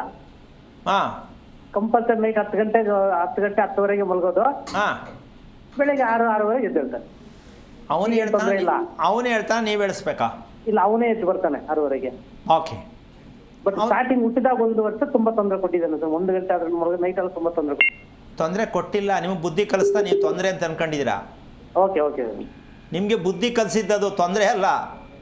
ಓಕೆ. ಈಗ ನೀವು ಮದುವೆ ಮಾಡ್ಕೊಂಡ ಮೇಲೆ ಈ ಮಗು ಹುಟ್ಟಕ್ಕಿಂತ ಮುಂಚೆ ನೀವು ಊಟ ಮಾಡ್ತಿದ್ದು ಎಷ್ಟೊತ್ತಲ್ಲಿ? ನಮ್ಮ ಟೈಮಿಂಗ್ ಇಲ್ಲ ಅದಕ್ಕೆ ಮತ್ತೆ ಒಂದು ವರ್ಷ ನಿಮಗೆ, ಅದಕ್ಕೆ ನಿಮ್ಮ 1 ವರ್ಷ ಕಾಟ ಕೊಟ್ಟಿರೋದು. ನಿಮಗೆ ಸಮಿತ್ ಪ್ರಜ್ಞೆ ಇಲ್ಲ, ಊಟದ ಬಗ್ಗೆ ಗೊತ್ತಿಲ್ಲ, ಮಲಗೋದ್ರ ಬಗ್ಗೆ ಗೊತ್ತಿಲ್ಲ, ಹೌದ್ ತಾನೆ? ಹೌದು, ಎಲ್ಲ ನಿಮ್ ಕಾರ್ಯಕ್ರಮ ನೋಡಿದ್ಮೇಲೆ ಎಲ್ಲ ಕರೆಕ್ಟ್ ಇದೆ ಅನ್ಸುತ್ತೆ ಸ್ವಾಮಿ. ಅವ್ನು ಹುಟ್ಟಿದ್ದು ಇದೆಲ್ಲ ನಾನು ಆಲೋಚನೆ ಮಾಡಿ ಕರೆಕ್ಟ್ ಇದೆ ಸ್ವಾಮಿ.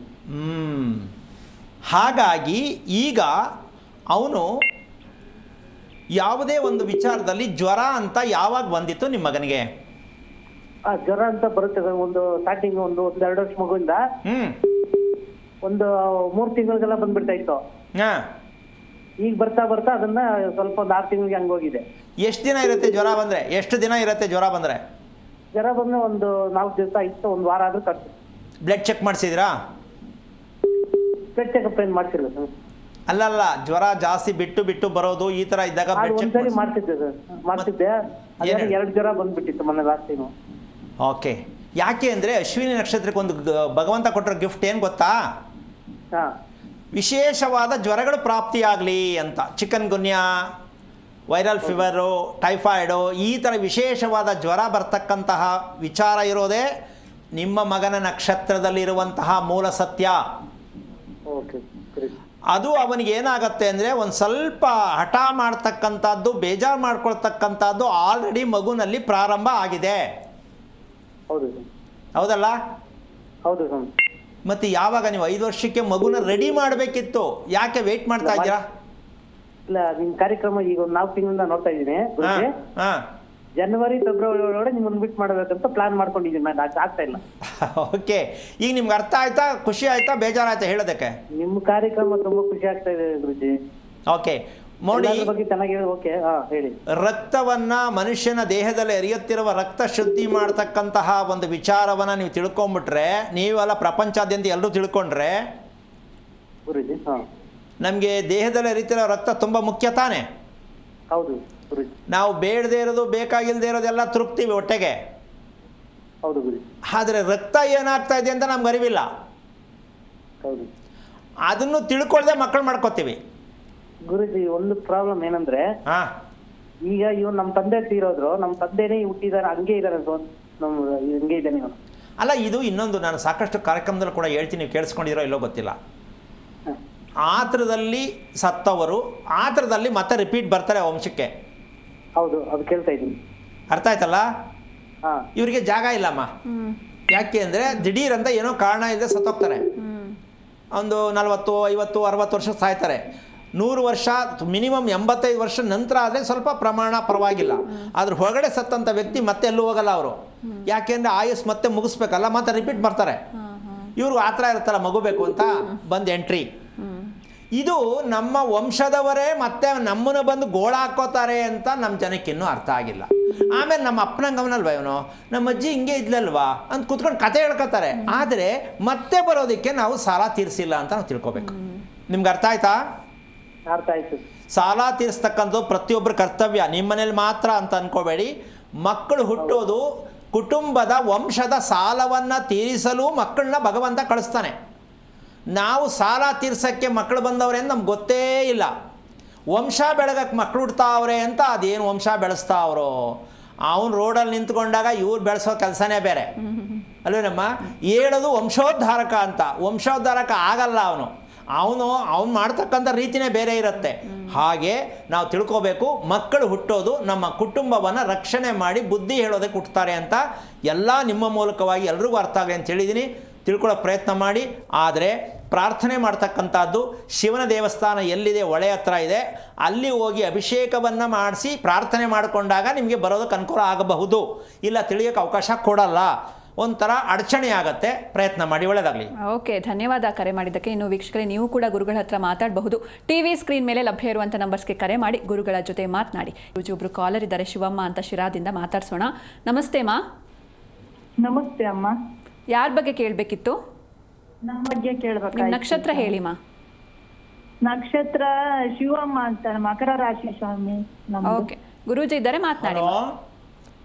ಅಲ್ಲ, ನಮಸ್ತೆ ಹರಿವಂ ಗುರುಜಿ. ನಾರಾಯಣ, ಹೇಳಿ ತಾಯಿ. ನಮ್ಗೆ ಆರೋಗ್ಯ ಸರಿ ಇಲ್ಲ ಸ್ವಾಮಿ. ಈಗ 5 ವರ್ಷದಿಂದ ಕಾಲು ನೋವು, ಸುಸ್ತು, ಎದೆ ಊರಿ ಬಹಳ ಪ್ರಯತ್ನ ಪಟ್ಟಿ ಸ್ವಾಮಿ. ಎಲ್ಲಿ ಹಾಸ್ಪಿಟ್ಲಿಗೆ ಹೋದ್ರು ಒಂಚೂರು ಏನು ಕಡಿಮೆ ಆಗಿಲ್ಲ ಸ್ವಾಮಿ. ನಿಮ್ಮ ವಾಸದ ಮನೆ ಎಷ್ಟು ವರ್ಷದ್ದು? ವಾಸದ ಮನೆ ನಾವು ಬಾಡಿಗೆ ಮನೆಗಿದ್ದೀವಿ ಸ್ವಾಮಿ. 1 ವರ್ಷ ಆಯ್ತು ಬಂದು. ಓಕೆ, ನಿಮ್ಮ ಸ್ವಂತ ಮನೆ ಎಲ್ಲೂ ಕಟ್ಸಿಲ್ವಾ? ಸ್ವಂತ ಮನೆ ಎಲ್ಲೂ ಕಟ್ಸಿಲ್ವಾ ಅಂದೆ. ಹಲೋ, ಸ್ವಂತ ಮನೆ ಕಟ್ಸಿಲ್ವಾ ತಾಯಿ? ಹಾಂ, ಏನ್ ಸ್ವಾಮಿ? ಸ್ವಂತ ಮನೆ ಎಲ್ಲೂ ಕಟ್ಸಿಲ್ವಾ ನೀವು ನಿಮ್ಮ ತಂದೆ ಮನೆಯಲ್ಲಿ? ಊರಲ್ಲೇ ಐತೆ ಸ್ವಾಮಿ ಸ್ವಂತ ಮನೆ. ಯಾವ ಊರು? ದೊಡ್ಡಗೋಳ ಅಂತ. ಓಕೆ, ಈಗ ನಿಮ್ಮ ಮದುವೆಯಾಗಿ ಎಷ್ಟು ವರ್ಷ ಆಯಿತು? ನಮ್ದು ಅಲ್ಲೇ ಒಂದು ಎಷ್ಟು, ನಮಗೆ 68 ಐತೆ ಸ್ವಾಮಿ. ಎಷ್ಟು ವರ್ಷ ಆಯಿತು ಅಂದ್ರೆ ಇಸ್ವಿ ಹೇಳ್ತೀಯ ತಾಯಿ? ಎಷ್ಟು ವರ್ಷ ಆಯಿತು ಮದುವೆಯಾಗಿ ಅಷ್ಟು ಹೇಳಿ ತಾಯಿ. ಇಸ್ವಿ ಹೇಳಿದ್ರೆ ನಾನು ಪೆನ್ ತಗೊಂಡು ಕೂತಿದ್ದೀನ ಇಲ್ಲಿ? ಒಂದು 35 ಆಗಿರ್ಬೇಕು ಸ್ವಾಮಿ ಅಂದಾಜು. ನಿಮ್ಮ ಯಜಮಾನ್ರಲ್ಲಿ? ಯಜಮಾನ್ರು ತೀರೋದ್ರ ಸ್ವಾಮಿ. ಈಗ 6 ವರ್ಷ ಆಯ್ತು. ಏನಾಗಿತ್ತು ಅವ್ರಿಗೆ ಎತ್ತದ ಹುಳ ಮುಟ್ತಂಗಾಗಿ ಸತ್ತೋದ್ರು ಸ್ವಾಮಿ. ಎಲ್ಲಿ ಸತ್ತಿದ್ದು? ಹಾಸ್ಪಿಟ್ಲಲ್ಲ ಮನೆಯಲ್ಲ? ಹಾಸ್ಪಿಟ್ಲಾಗೆ ಹೋದ್ರು ಸ್ವಾಮಿ. ಮನೆಗೆ ಊರಲ್ಲಿ ತಂದು ಮಣ್ಣು ಮಾಡಿದ್ವಿ. ಅಂದರೆ ಊರಲ್ಲಿ ಏನೇ ಸ್ಮಶಾನದಲ್ಲ, ಜಮೀನಲ್ಲ?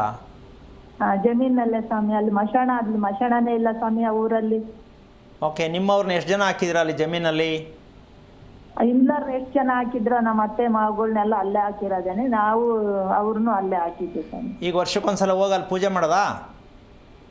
ಇಲ್ಲ ಸ್ವಾಮಿ, ನಿಮ್ ಕಾರ್ಯಕ್ರಮ ನೋಡಿದ್ಮೇಲೆ ಪೂಜೆ ಈಗ 2 ವರ್ಷದಿಂದ ಮಾಡಿಲ್ಲ ಸ್ವಾಮಿ. ಮನೆಯಾಗೂ ಮಾಡ್ತಾ ಇಲ್ಲ. ಮತ್ತೆ ಏನು ಮಾಡೋದು ಬೇಡ ಬಿಟ್ಬಿಟ್ರಾ? ಇದ್ದೀವಿ ಸ್ವಾಮಿ ನಾವು, ನಮ್ಮ ಮಗನು ರಂಗನಾಥ್ ಅಂತ. ಅಲ್ಲಪ್ಪ, ನೀವು ಏನು ಮಾಡೋದು ಬೇಡ ನಿಲ್ಲಿಸ್ಬಿಟ್ಟು ಅಂದರೆ ಎಲ್ಲೂ ಮಾಡೋದೇ ಬೇಡ ಅಂತ ನಿಲ್ಲಿಸ್ಬಿಟ್ರಾ ಅಂದೆ. ಅದೇ ನೀವ್ ಹೇಳಿದ್ರಲ್ಲ ಸ್ವಾಮಿ, ಶ್ರೀರಂಗಪಟ್ಟಣಕ್ಕೆ ಒಂದ್ಸರಿ ಹೋದ್ವಿ, ಹಾಂ, ಗೋಕರ್ಣಕ್ಕೆ ಒಂದ್ಸರಿ ಹೋದ್ವಿ, ಕುಕ್ಕೆ ಸುಬ್ರಹ್ಮಣ್ಯದಾಗ ಒಂದ್ಸರಿ ಮಾಡ್ತೀವಿ. ಅದೆಲ್ಲ ನೀವ್ ಹೇಳಿದ್ದೆಲ್ಲ ಮಾಡಿಸ್ಕೊಂಡ್ ಬಂದಿವಿ ಸ್ವಾಮಿ. ಹೇಗನ್ನಿಸಿದೆ? ಒಂದ್ ಸ್ವಲ್ಪ ಪರವಾಗಿಲ್ಲ ಅನ್ನಿಸ್ತೈತೆ. ಮನೆಗೆ ಆರೋಗ್ಯನೇ ಸರಿ ಇಲ್ಲ ಸ್ವಾಮಿ. ಅದಕ್ಕೆ ಊರೇ ಬಿಟ್ಟು ಬಂದ್ಬಿಟ್ಟು ಬಾಡಿಗೆ ಮನೆ ಮಾಡ್ಕೊಂಡು ಒಂಚೂರು ಚಿಲ್ಲರೆ ಅಂಗಡಿ ಮಾಡ್ಕೊಂಡಿದ್ದೀವಿ ಸ್ವಾಮಿ. ಓಕೆ, ಈಗ ನೀವು ಹಗಲಲ್ಲಿ ಮಲ್ಕೊಳ್ತಕ್ಕಂಥದ್ದು ಎಷ್ಟು ಗಂಟೆ ಟೈಮ್ ಮಲ್ಕೋತೀರಾ? ಇಲ್ಲ ಸ್ವಾಮಿ, ಇದು ಕುಂಠಿತ ಒಂದ್ ಸ್ವಲ್ಪ ತುಗುಡಕ್ಕೆ ಬರ್ತೈತೆ. ಹೋಗಿ ಮನೆ ಕಂಡ್ರೆ ನಿದ್ದೆ ಬರಲ್ಲ. ರಾತ್ರಿ 1 ಗಂಟೆ ನಿದ್ದೆ ಬರುತ್ತೆ, ಆಮೇಲೆ ಏನ್ ಮಾಡಿರೋ ನಿದ್ದೆ ಬರಲ್ಲ.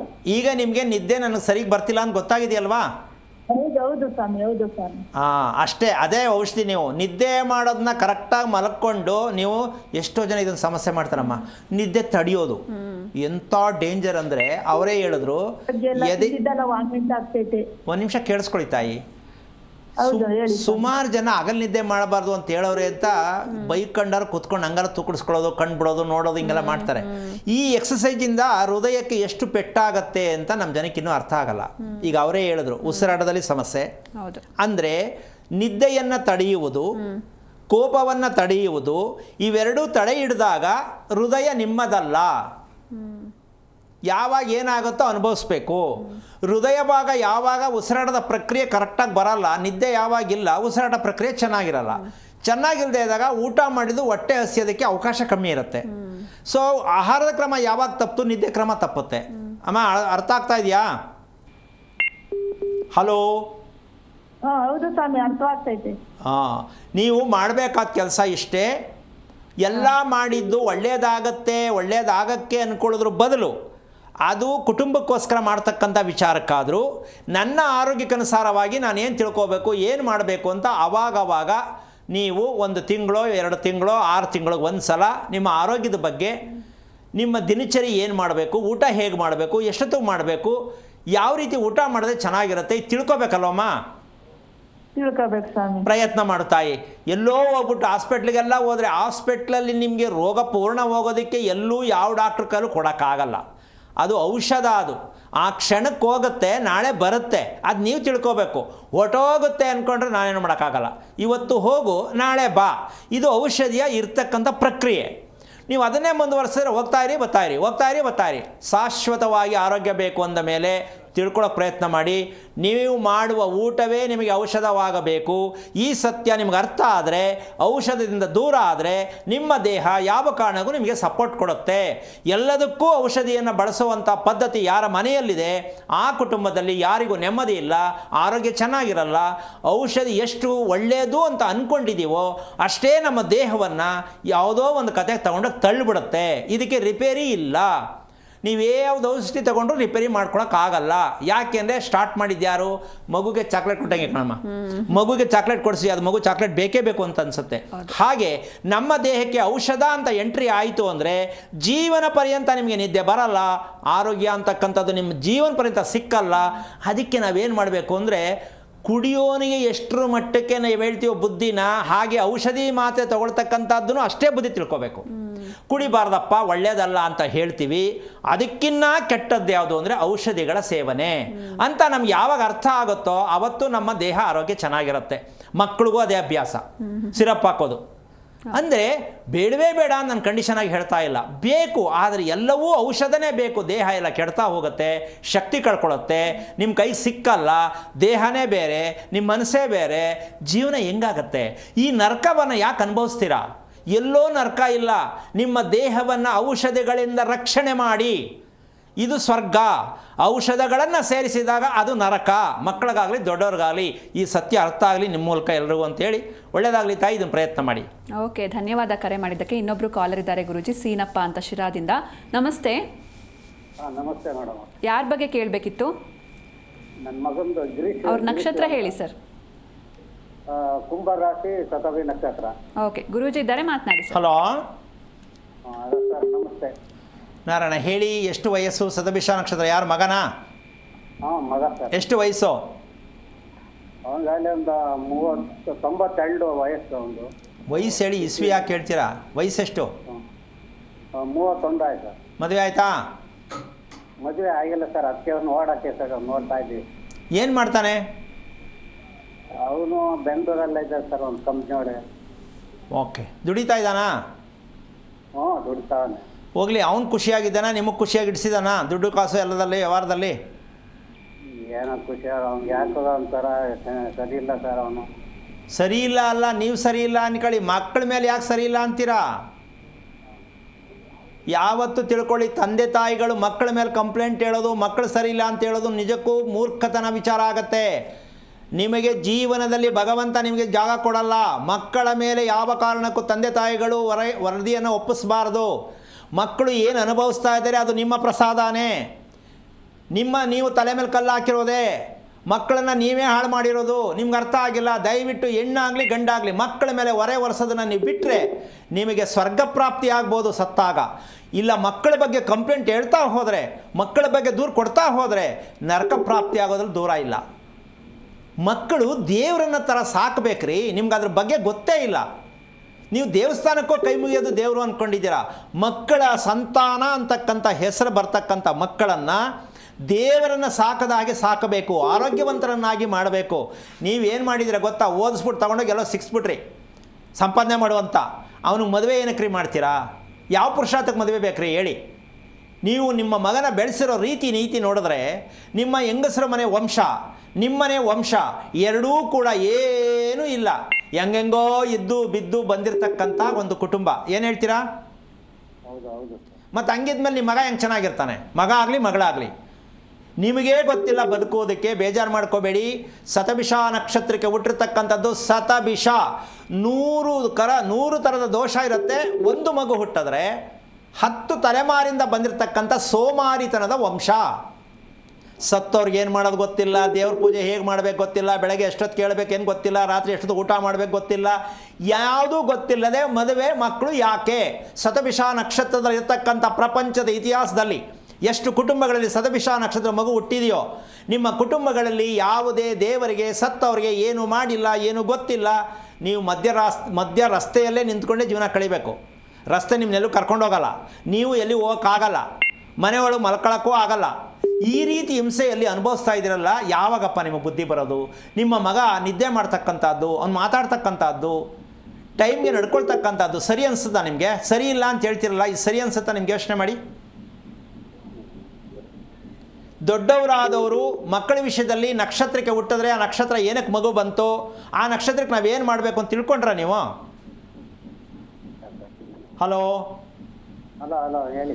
ಅಲ್ಲಪ್ಪ, ಮಕ್ಕಳು ಹುಟ್ಟೋದಕ್ಕೆ ತಿಳ್ಕೊಬೇಕು ಅಂತ ಗೊತ್ತಿತ್ತಾ ನಿಮಗೆ? ಗೊತ್ತಿಲ್ವಾ ಅಂತ? ಮಕ್ಕಳು ಹುಟ್ಟಿದ್ರೆ ನಕ್ಷತ್ರ ಯಾವುದು, ಆ ನಕ್ಷತ್ರಕ್ಕೆ ಬಂದರೆ ಏನಾಗುತ್ತೆ ಅಂತ ತಿಳ್ಕೊಬೇಕು, ಗೊತ್ತಿತ್ತಾ ಇಲ್ವಾ?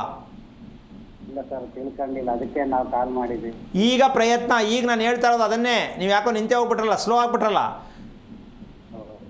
ತಿಳ್ಕೊಳ್ಳೋಕೆ ಪ್ರಯತ್ನ ಇದೆಯಾ, ಆಸೆ ಇದೆಯಾ ಇಲ್ವಾ?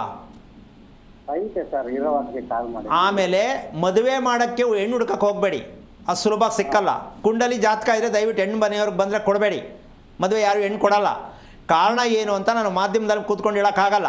ಹಾಗಂತ ಹೆದರ್ಕೊಳ್ಳೋ ಅವಶ್ಯಕತೆ ಕೂಡ ಇಲ್ಲ. ನೀವು ತಿಳ್ಕೊಳ್ಳೋ ಆಸಕ್ತಿ ಇದ್ದರೆ ಮಗನ್ನ ಕರ್ಕೊಂಡು ಅನ್ನೋದಕ್ಕಿಂತ ಹೆಚ್ಚಾಗಿ ನೀವೇ ಮೊದಲು ತಿಳ್ಕೋಬೇಕು, ಅಥವಾ ಮಗನ ಜೊತೆಲಿ ಕರ್ಕೊಂಡು ಹೋಗಬೇಕು. ಎರಡರಲ್ಲಿ ಯಾವ್ದಾದ್ರು ಸರಿ. ಪ್ರಯತ್ನವನ್ನು ಮಾಡೋದಕ್ಕೆ ಒಳ್ಳೇದು ಮಾಡ್ಕೊಳ್ಳಿ. ಯಾಕೆ ಅಂದರೆ ಮದುವೆ ಮಾಡೋದು ಮುಖ್ಯ ಅಲ್ಲ, ಮದುವೆ ಆದಮೇಲೆ ಚೆನ್ನಾಗಿರೋದು ಮುಖ್ಯ. ಅಂದರೆ ಈ ಸತ್ಯವನ್ನು ತಿಳ್ಕೊಂಡು ಮದುವೆ ಮುಂದಕ್ಕೆ ಹೋಗಿ ಅಂತ ಹೇಳೋಕ್ಕೆ ಇಷ್ಟಪಡ್ತೀನಿ. ಒಳ್ಳೆಯದಾಗಲಿ. ಓಕೆ, ಧನ್ಯವಾದ ಕರೆ ಮಾಡಿದ್ದಕ್ಕೆ. ಗುರೂಜಿ, ನೀವಾಗಲೇ ಹೇಳ್ತಾ ಇದ್ರಿ ಆಹಾರವನ್ನು ಸೇವಿಸಬೇಕಾದ್ರೆ ಭಗವಂತನ ಸ್ಮರಣೆ ಮಾಡಬೇಕು ಅಂತ, ಅದನ್ನು ಮುಂದುವರಿಸಿ. ಈಗ ನಮಗೆ ಒಂದು ದೊಡ್ಡ ವಿಚಾರ ಏನಪ್ಪ ಅಂದರೆ, ಸಾಮಾನ್ಯವಾಗಿ ಇವತ್ತು ನಾವು ಕಾರ್ಯಕ್ರಮದಲ್ಲಿ ಪ್ರತಿದಿನ ಮಾತಾಡ್ತಾ ಇರ್ತಕ್ಕಂಥ ಒಂದು ವಿಚಾರ ಏನಂದರೆ, ಜನಗಳಿಗೆ ಏನು ಕೇಳಬೇಕು, ಎಲ್ಲಿ ಕೇಳಬೇಕು, ಏನಕ್ಕೆ ಕೇಳಬೇಕು ಅಂತಕ್ಕಂಥ ವಿಚಾರನೇ ಗೊತ್ತಿಲ್ಲ. ಈ ಥರದ ಜನ ಸಾಕಷ್ಟು ಒಂದು 80% ಇದ್ದಾರೆ ಅಂತ ಅನ್ಕೋತೀನಿ. ಏನಮ್ಮ? ಹೌದು. ಅದಕ್ಕೊಂದು ಸಣ್ಣ ಉದಾಹರಣೆ, ಪೇಪರ್ ಸ್ಟೇಟ್ಮೆಂಟ್ ನೋಡಿದೆ ನಾನು ಮೊನ್ನೆ.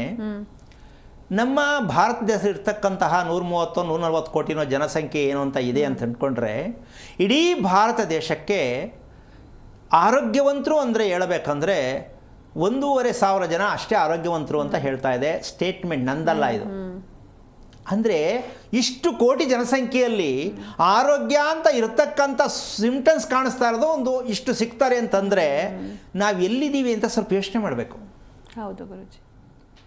ಅಂದರೆ ಆರೋಗ್ಯ ಅನ್ನೋದೇ ನಮಗೆ ಗೊತ್ತೇ ಆಗಿಲ್ಲ ಅಂದರೆ, ಇಷ್ಟು ವರ್ಷಗಳು ಕಳೆದ್ರು, ಸ್ವತಂತ್ರ ಬಂದು ಎಷ್ಟು ವರ್ಷ ಆದರೂ ಕೂಡ ಆರೋಗ್ಯದ ಬಗ್ಗೆ ಆತಂಕದಲ್ಲೇ ಇದ್ದೀವಿ ಅಂದರೆ ಏನಾಗುತ್ತೋ ಅಂತ. ಇಲ್ಲ, ನಾವು ನೆಮ್ಮದಿಯಾಗಿ ತೃಪ್ತಿಯಾಗಿ ಖುಷಿಯಾಗಿದ್ದೀವಿ ಅಂತ ಯಾರ ಮನೆಯಲ್ಲಾದ್ರೂ ಕೇಳೋಕ್ಕಾಗಿದೆಯೇನಮ್ಮ? ಯಾರ ಮನೆಯಲ್ಲಾದ್ರೂ ಇಲ್ಲ ಗುರೂಜಿ, ಸಾಧ್ಯನೇ ಇಲ್ಲ. ಅಂದ ಮೇಲೆ ಈ ಬದುಕು ಬೇಕಾ, ಈ ಜೀವನ ಬೇಕಾ ಅಂತ ಬಿಟ್ಬಿಡೋಕ್ಕಾಗಲ್ಲ, ಹಂಗಂತ ಸಾಯೋಕ್ಕಾಗಲ್ಲ. ಸಾಯೋದಕ್ಕೆ ಯಾವ ಕಾರಣಕ್ಕೂ ಇಲ್ಲಿ ಬಂದಿಲ್ಲ, ನಾವು ಜೀವಿಸೋದಕ್ಕೆ ಬಂದಿರೋದು, ಫೇಸ್ ಮಾಡೋಕ್ಕೆ. ಹೆದರ್ಸಕ್ಕೆ ಹುಟ್ಟಿರೋದು ನಾವು, ಭಗವಂತ ಕಳಿಸಿರೋದು ನಮ್ಮನ್ನು. ಹೆದರಬೇಡ, ಬೆನ್ನು ತೋರಿಸ್ಬೇಡ, ಹೆದರ್ಸಿ ಹೋಗು. ಏನು ಹೆದರಿಸ್ಬೇಕು? ಸಮಸ್ಯೆ ಅಂತಕ್ಕಂಥದ್ದು ಭಗವಂತ ಕೊಟ್ಟಿರೋ ಒಂದು ಪರೀಕ್ಷೆ. ಸಮಸ್ಯೆ, ದುಃಖ ಅನ್ನೋದು ಭಗವಂತನ ಪರೀಕ್ಷೆ. ಅದು ಪಾಸಾಗಿ ನಾವೇನು ಮಾಡ್ತೀವಿ ಗೊತ್ತಾ? ಪೇಪರ್ ನೋಡ್ಬಿಟ್ಟು ಸೈಡ್ಗೆ ಇಟ್ಬಿಟ್ಟು ಜ್ಯೋತಿಷ್ಯ ಕೇಳ್ತೀವಿ, ಸ್ವಾಮಿ ಹಂಗೆ ಮಾರ್ಕ್ಸ್ಕೊಡೋಕ್ಕೆ ನಾವೇನಾದ್ರು ಪೂಜೆ ಮಾಡಬೇಕಿದ್ರೆ ಹೇಳ್ಬಿಡಿ ಅಂತ. ಅಲ್ಲಮ್ಮ, ನಾವು ಕದ್ದು ಮಾರ್ಗದಲ್ಲಿ ಹೋಗ್ತಾ ಇದ್ದೀವಿ, ದೇವರಿಗೆ ಕದ್ದಿತಾ ಇದ್ದೀವಿ, ದೇವರನ್ನೇ ಕದೀತಾ ಇದ್ದೀವಿ, ನಾವು ಧರ್ಮವನ್ನು ಕದೀತಾ ಇದ್ದೀವಿ. ನಾವೆಲ್ಲವನ್ನು ಕದ್ತಾ ಇರೋದು ಏನಂದರೆ ಲಂಚ ಕೊಟ್ಟು. ಇದಕ್ಕೆ ಉದಾಹರಣೆ, ದಾನ ಧರ್ಮ ಮಾಡಿಬಿಟ್ರೆ ಏನೇನು ಕರ್ಮ ಮಾಡಿದ್ರು ಹೊಂಟೋಗುತ್ತೆ ಅಂತ ತಿಳ್ಕೊಂಡು ಎಷ್ಟೋ ಜನ ಹೋಗ್ಬಿಟ್ಟು ಜೋರಾಗಿ ಗ್ರಾಂಡಾಗಿ ಒಂದು 4 ಜನಕ್ಕೆ ಊಟ ಹಾಕ್ಬಿಡೋದು. ಮರಿ ಊಟನೋ ಎಂಥದ್ದು ಏನೋ ಒಂದು ಊಟ ಹಾಕ್ಬಿಡೋದು, ದೇವ್ರಿಗೆ ತೊಗೊಂಡೋಗಿ ಏನೋ ಒಂದು ಕೊಡಿಸ್ಬಿಡೋದು, ಜೋರಾಗಿರ್ತೀನಿ ನಾನು ಅಂತ. ಯಾಕೆ ಅಂದರೆ ಭಯ. ಭಗವಂತನಿಗೆ ಯಾರು ಜಾಸ್ತಿಯಾಗಿ ದಾನ ಮಾಡೋದಕ್ಕೆ ಪ್ರಯತ್ನ ಮಾಡ್ತಾರೋ ಅದು ಕಳ್ಳ ವ್ಯವಹಾರದಲ್ಲಿ ಬಂದಿರತಕ್ಕಂಥದ್ದು ಅಂತ ಹೇಳಬೇಕಾಗತ್ತೆ. ಉಂಡಿಯಲ್ಲಿ ಯಾರು ದುಡ್ಡು ಹಾಕ್ತಾರೋ ನಿಜಕ್ಕೂ ಅವರಿಗೆ ಭಯ. ಮಾಡಿರೋ ಮೋಸವನ್ನು ತಡ್ಕೊಳಕ್ಕಾಗದೆ ದೇವ್ರಿಗೆ 50, ಇವ್ರಿಗೆ 50. ಇಲ್ಲ ಅಂದರೆ ಬಂಡ್ಲಿ ಅಂಗಡಿ ಹಾಕೋಕ್ಕಾಗತ್ತೆ, ಸಂಪಾದನೆ ಮಾಡ್ತಾನೆ ಬಂಡ್ಲಿ ಹಾಕೋಕ್ಕಾಗತ್ತೆ ನಮ್ಮ?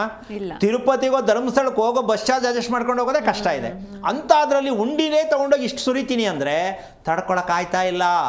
ಮಾಡಿರ್ತಕ್ಕಂಥ ಸಂಪಾದನೆ ಚೆನ್ನಾಗಿಲ್ಲ, ಅದರಿಂದ ಬಾಯ್ದಲ್ಲಿ ತೊಗೊಂಡೋಗಿ ದೇವ್ರಿಗೆ ಹಾಕ್ಬಿಡೋದು, ನೋಡ್ಕೊಳಪ್ಪ ನಾನು ಸ್ವಲ್ಪ ಅಂತ ಅಲ್ವಾ? ಆದರೆ ಇದು ಎಷ್ಟು ಜನಕ್ಕೆ ಬೇಜಾರಾಗುತ್ತೆ ನಂಗೆ ಗೊತ್ತಿಲ್ಲ. ಹುಂಡಿಯಲ್ಲಿ ಕಾಸೆಲ್ಲ ಹಾಕೋದು, ಭಗವಂತನ ಪಾದಕ್ಕೆ ತಾಂಬೂಲದಲ್ಲಿ ದಕ್ಷಿಣೆ ಇಟ್ಟು ಭಗವಂತನಿಗೆ ಅರ್ಪಣೆ ಮಾಡಿ. ಹುಂಡಿಯಲ್ಲಿ ಕಾಸು ಹಾಕಿದ್ದು ನಾನು ಹೇಳಂಗಿಲ್ಲ, ನೀವು ಕೇಳಿಸ್ಕೊಳ್ಳಂಗಿಲ್ಲ, ಅದು ನಿಮಗೆ ಅರ್ಥ ಆಗಿರುತ್ತೆ. ಅದಕ್ಕೆ ಅದನ್ನು ಹುಂಡಿಯಲ್ಲಿ ಹಾಕುವ ಕಾಸು ಕಳ್ಳ ಮಾರ್ಗದಲ್ಲಿ ಬಂದಂತಹ ಕಾಸಾಗಿರುತ್ತೆ. ಹಾಗಂತ ಹಾಕ್ದವರೆಲ್ಲ ಕಳ್ತನ ದಯವಿಟ್ಟಲ್ಲ. ನಾನು ಹೇಳ್ತಿರೋದು ಬಂಡ್ಲಿಗಳು ಸುರಿಯೋದು, 10 ರೂಪಾಯಿ, 5 ರೂಪಾಯಿ, 500, 1000 ಹಾಕ್ತವರೆಲ್ಲ ಕಳ್ತನದ ಮಾರ್ಗ ಅಂತಲ್ಲ. ಬಂಡಲ್ಗಳನ್ನು ಯಾರು ಬ್ಯಾಗಲ್ಲಿ ಹೊತ್ಕೊಂಬಂದು ತಲೆ ಮೇಲೆ ಹೊತ್ಕೊಂಬಂದು ಸುರಿತಾರೋ ಆ ವಿಚಾರದಲ್ಲಿ ಅಂಥವರು ಕೆಲವರು ಭಕ್ತಿಯಿಂದನೂ ಹಾಕೋರಿದ್ದಾರೆ, ಇಲ್ಲ ಅಂತ ನಾನು ಹೇಳ್ತಾ ಇಲ್ಲ. ಆದರೆ ನಾವು ದೇವರಿಗೆ ಹೋಗಿ ದಾನವನ್ನು ಮಾಡ್ತಕ್ಕಂಥದ್ದು ನಮಗೆ ಅಧಿಕಾರ ಇಲ್ಲ, ಆ ಮಟ್ಟಕ್ಕೆ ನಾವು ಬೆಳೆದಿಲ್ಲ. ಭಗವಂತನಿಗೆ ನಾವು ಕೊಡೋಕ್ಕೆ ನಾವ್ಯಾರು? ನಮಗೆ ಭಗವಂತ ಕೊಡಬೇಕು, ನಾವು ದೇವರಿಗೆ ಕೊಡ್ತಕ್ಕಂಥದ್ದು. ಹಾಗಿದ್ದ ಮೇಲೆ ದಾನ ಧರ್ಮ ಅಂತಕ್ಕಂಥದ್ದು ದೇವರ ಹತ್ರ ಅಲ್ಲ. ನಿಮ್ಮ ಮನೆಯಲ್ಲಿ ಬಳಸ್ತಕ್ಕಂಥ ಅಡುಗೆ ಸಾಮಗ್ರಿಗಳಿದೆಯಲ್ಲ, ಅಡುಗೆ ಮನೆ ಇದೆಯಲ್ಲ, ಒಳ್ಳೆ ವಿಟಮಿನ್ ಇರ್ತಕ್ಕಂತಹ ಪೋಷಕಾಂಶಗಳು ಇರ್ತಕ್ಕಂಥ ಆಹಾರಗಳನ್ನ ಅಡುಗೆ ಮನೆಯಲ್ಲಿ ತುಂಬಿಸಿ, ಅದು ನೀವು ಮಾಡುವಂಥ ದಾನ ಧರ್ಮ.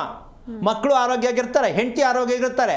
ದೇವಸ್ಥಾನದಲ್ಲಿ ಹೆಂಡತಿಗೆ ಬೈದ್ಬಿಟ್ಟು ದೇವಸ್ಥಾನದಲ್ಲಿ ಹೋಗಿ ಅರ್ಚನೆ ಮಾಡಿಸೋದಲ್ಲ, ಹೆಂಡತಿಗೆ ಬೈಯೋದು, ಅಲ್ಲಿ ಕುಂಕುಮ ಅಷ್ಟೋತ್ರ ಮಾಡಿಸೋದು. ಏನಮ್ಮ? ಅದೇ ಹೆಂಡತಿ ಖುಷಿ ಪಡಿಸಿ, ಕೂತ್ಕೊಂಡು ಖುಷಿ ನಗಿಸಿ. ಅದಿಲ್ಲ, ಏನೀಗ ಎಲ್ಲಿಗೆ ಹೋಗ್ತೀರಾ? ಎಲ್ಲಿಗೋ ಹೋಗ್ತೀನಿ. ಯಾವಾಗ ಬರ್ತೀರಾ? ಯಾವಾಗ ಬರ್ತೀನಿ.